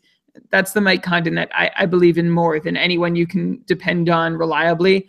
So yeah, Brian, actually, can you tell me, I need someone to finally explain this to me. Why does everyone think Mike Condon is the Mike Condon? Because remember when Carey Price got injured, at first people were excited about him and thought he had upside to take the starting job in Montreal. That's not true. Nobody knew who he was. Yeah, but people were like, oh, this Mike Condon's gonna be good. So he went in, let's say, with a blank slate going into that year when Price got injured. Like people didn't hate him. Then he sucked for a while, for sure. Like he was bad all that season. Okay, first off, I don't know who these people are that hate Mike Condon. I have a feeling you're thinking of like a couple of people who might be vocal about their dislike for Mike Condon that you've heard from time to time. Yeah. Look, he's a 908 career goalie. Anyone who confuses him for something else and is advocating for that being his true talent level, I can't That's what I don't get with. Okay, but last year, let's just, for completion's sake, he had what? Let me see. Sorry, he was a 914 with Ottawa. Yeah, he had in 40 games. Yeah, a 914 save percentage. Apparently, if you're saying 913 was league average last year, he was like league average, even slightly above. That was actually his save percentage. Yeah, slightly above. So he was okay. He's like a decent backup. But like I said, I like him just because of his 19 back-to-backs. So I think that's a reason to potentially target Condon. If your league is deep and you need to be picking some of these backup goalies, you want a guy who's going to play games and maybe be at least average. Mike Condon, I think, is a good guy to grab. Especially with the other guy in the tandem being 36 years old. And then we'll go Carter Hutton. If Jake Allen stumbles, I don't think Carter Hutton's capable of taking the job, but he's capable of like playing a little more often if Jake Allen isn't so solid. Eunice Carpusalo, I agree with you. He's probably, I don't know if I'm ready to go out there and say it, but I'm going to. The best number 2 goalie in the league. Actually, I'll give that to Philip Grubauer. But aside from Grubauer, sorry, I'm hearing like a clicking, but I think it's just aside from Grubauer, he is the one who I'd have the most faith in right now in an entrenched number 2 role to step up into a number 1. Anthony Stolarz, even though he's like a number 3, Peter Budaj, Jared Careau, also a number 3 who could get in there, did last year somehow, with injuries, I guess. Keith Kincaid, Al Montoya, Nicholas Svedberg, and then I have Calvin Pickard, Jonathan Bernier, and Chad Johnson. It's really a mishmash. And then my last tier, Elon, I'm just going to jump right to them. Tier 9, these are like don't touch. Like don't even bother unless you're desperate for saves. Antti Niemi, Alex Stalock, Anton Khudobin, Louis Domingue, Darcy Kemper, Kerry Lettinen, Curtis McElhaney, and Cam Ward. And the only guy I'll expand on there is Anton Khudobin, because there's been times we thought, or at least I thought, when he went to Anaheim that he'd have a shot at challenging for starts. He just hasn't been good since the first time he left Boston. So maybe it's good that he's back there, but I don't think he has really established himself. We also thought he could establish himself in Carolina when he had a quick turn there. But he's had opportunities that he hasn't capitalized on, and he really hasn't shown much to follow up on any early promise that we did think was there. So he's now, he's on my do not touch list. I think one guy who some people might be interested in, that I think we have to warn them or reiterate that they should stay away, at least in my opinion, is a guy who actually a namesake of one of our new patrons, Antti Niemi. And because he went to Pittsburgh, and I think a lot of people might be thinking, oh, well, now he's the backup on Pittsburgh. That's a good situation. Pittsburgh is going to get a lot of wins. Like Murray can't play every game, especially as a young goalie, and Niemi is a nice veteran who can stave Murray when he's tired, and he could come in and be decent. But like Niemi is so far removed from that reliable good goalie he was, like I guess like 3-4 years ago, when he was a 924 goalie one year, 2012-13 in San Jose. Then after that, 913, 914, and then 905, and then last year 892, just brutal. And I've been hearing some other people talking about him as like he seems slow. He's 34 years old. He's like, so he's old. He's like slow. He like isn't that good anymore. I wouldn't even be surprised if Niemi doesn't last the season as the backup in Pittsburgh. I don't know if that's a bold claim or not. So I would definitely not so bold. Like you have to have someone who can stop a few. Interrupted. Sorry. Go. I don't think it's such a bold claim. Not that there's really any alternative. I guess Tristan Jarry is next on the depth chart, but like someone who steps in for Matt Murray needs to be able to stop pucks. It's probably a good place for Niemi to go and end his career. It's been really rough in Dallas. Not all his own fault, but he certainly deserves his fair share of the blame. Yeah, I would definitely, comparing the two guys who were the Dallas tandem for much of last year, I would definitely have Kari Lettinen over Antti Niemi, even though I have Lettinen in this low value backup spot. But at the same time, actually, maybe I would actually move him to the spot above, because Ben Bishop has also been the kind of goalie that hasn't really shown himself to be able to be consistent for long stretches, except for that one amazing year 2 years ago. But he's up and down. We don't know for sure if Bishop is going to be great in Dallas. Like he really struggled at times on Tampa last year. And if they have to go to Lettinen as the backup, maybe this is like the same as what I was saying about Cam Ward or about Pavelec. Maybe as a backup who doesn't play much, he could be okay. Even though last year Lettinen didn't play as much since Niemi was there and he was still brutal. But Anyways, yeah. For what it's worth, I take Lettinen over Niemi. Now that's how you know we're scratching the bottom of the barrel. So maybe this is where we should call it, Brian. Yeah, well, just for completion's sake, I have two other names on my list, not in the picture, not even tiered. Jean-Francois Berube and Linus Ullmark. Just going to say their names. For fun? Just because we try and talk about every goalie who could possibly see a minute of NHL ice time this year. I mean, I could also say like Eric Comrie and Phoenix Copley and Thatcher Demko, but I guess I just did. Yeah, I was thinking I would just say like starters and backups. Have we said Louis Domingue? Have we said his name? Yeah. Okay, he's a guy. I think that Arizona could be better next year, but I'm pretty confident in Niemi. So for what it's worth. Okay, so this has been fun. This is one of our longer shows, but I guess worthwhile because it was Smörgoåliesbord. I really hope you guys enjoyed the show. This is an episode we always get excited about every year, and Brian does a ton of research, and then I come in and just like poop on it for no reason. Like I haven't done any of this research, and yet I'm telling him he's wrong about his tiers, but I'm still pretty confident. I think my goal light is going to be a more correct projection, but no, I think either way, I think we're in agreement on most things. And for those of you who enjoyed listening or just want to go back and get those goalie tiers, if it went by too fast for you, check out keepingkarlsson.com/goalies, and it'll link to both of our tiers if you want to see it. And obviously you could tweet at us at keepingkarlsson if you have follow-up questions, if you want to tell us how dumb we are for putting, I don't know, Matt Murray in Elite Tier 1 or not. We'd love to hear it. So tweet at us at keepingkarlsson. Also, we'd, of course, love a 5-star review on iTunes if you would be so kind. And hey, it's the start of the season. We're starting to go weekly starting today. So next week, we're going to have another episode. So subscribe to us on iTunes. Do whatever you need to do to make sure you're getting every episode of Keeping Karlsson as we help you get ready for your upcoming fantasy hockey draft, which may include your fantasy hockey draft on October 1st at 1 p.m. Eastern time, your Cupful draft, which you can join and have a great time in. So like I said, one last time, the Cupful sign-up deadline is September 8th, which is this Friday, and you can get information on how to sign up to be a patron and to get into the Cupful at keepingkarlsson.com/patron. With that, Brian, let's cue the outro music. And why don't you go ahead and read us the credits? All right, this episode of the Keeping Karlsson Fantasy Hockey Podcast was presented by Dobber Hockey and supported by our patrons, including Mitch, Brian, Scott. There are two Scotts. That's not an echo. Adam, Ray, Chris.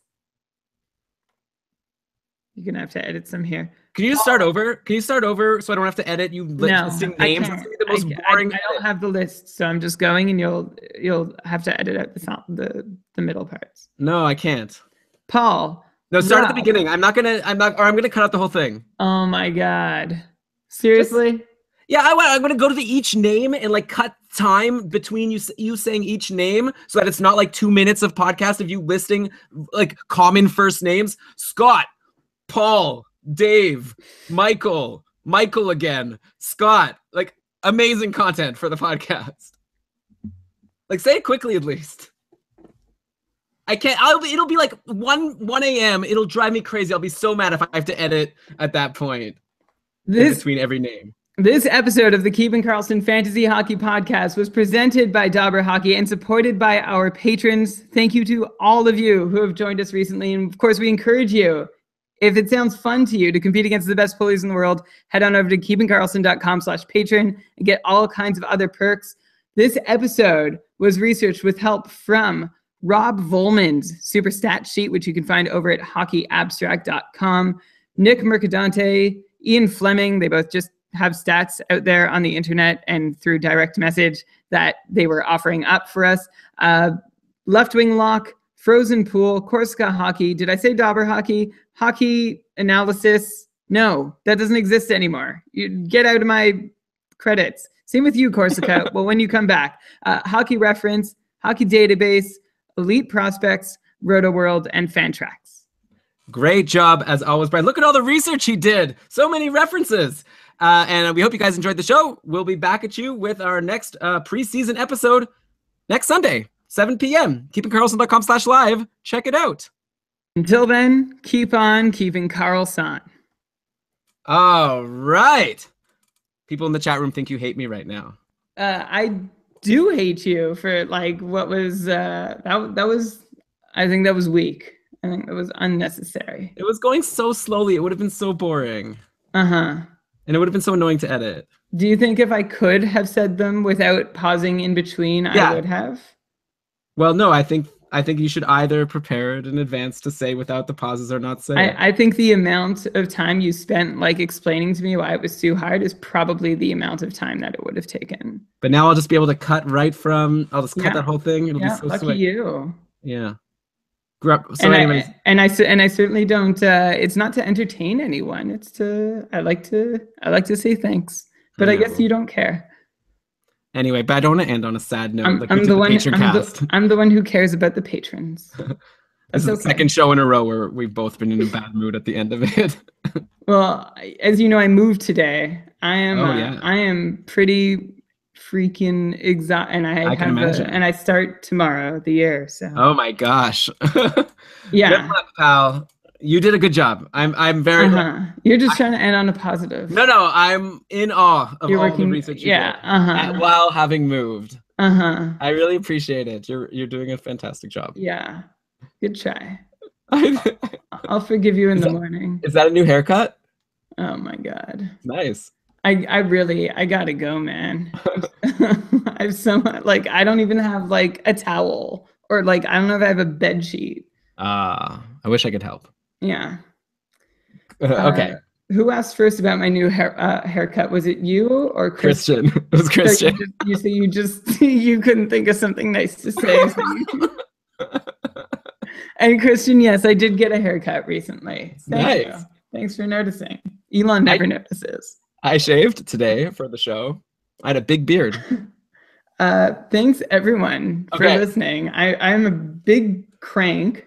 And I hope it doesn't come through too badly in the show. A crank in terms of like you're cranky, or a crank like all of your predictions are bullshit? I've never heard that second interpretation. You've never heard of the term? Like a crank? You know, like someone who sells snake oils, like a crank, like he's selling like fake stuff. I would really appreciate if you could you actually source that definition of the word crank? I'll find it. For you, I'll send it to you. Or people still here. Let Brian know that's a real term. Like that guy's a total crank. He's selling snake oil. No one's backing you up. Like a crackpot. Yeah. Well. No, you can't say like it. I'm gonna find it, Brian. I'm gonna send you the link. I'm gonna send it to you. I promise. Put it on. I guarantee this is a word. Pat Roach has used it as a rhyme in a reality check intro song before to refer to people who are, making I feel like he was just looking for a convenient rhyme. I'm gonna find it. He might have stretched no one's backing me up. Maybe I am thinking quack now. You're alone. I'm gonna find it. I think I've heard it before. Now I'm less confident now that everyone is saying. Jade said we should put it on the bet board. That's what I said. Funny. No, I want to do Gibson versus Anderson on the bet board though. Once we come up with the stakes, and I don't want you to like. I want to put an over under on how many times this episode you asked me about goalies that I had already talked about. Okay, no, but that was that one stretch where I said the flurry part like 10 times. Then I opened the doc. But even before that, I just wasn't calling you on it. I was trying to be forgiving. Well, I just kind of wish you would have put all the stuff in the same doc. But you know what? You forgive me for yelling at you about the patron names, and I forgive you about not using the same doc. So let's say we're even. How about that? No. I don't know why. I just think, I don't feel like you were listening to me tonight. I don't think you were listening. It's hard. So maybe you're right. Maybe I need to not spend as much time paying attention to the chat. I don't think it's I think it is true. Sometimes when I edit, I get the separate doc was tricky, but it was so easy. Also, you I sent you my tiers. I had yours handy. Yeah, you're definitely right. Yeah, you're right. It's this Allard guy's fault, like Alex is saying. I should have just blocked him right away. Next time I need you guys in the chat room to just tell me to block. Once I think it was Michael said, okay, time to block him. Then I did, and then our lives got early. But you're right, Brian. As always, you're right. I should have brought up the doc. Sorry I didn't. It's a good doc, and I should have brought it up. Are you gonna still make the show notes before you go to bed? Oh my God. I don't know. Maybe. Okay, I'd appreciate it. You already have the name Smörgoåliesbord, so all I have to do is copy paste, list all the goalies.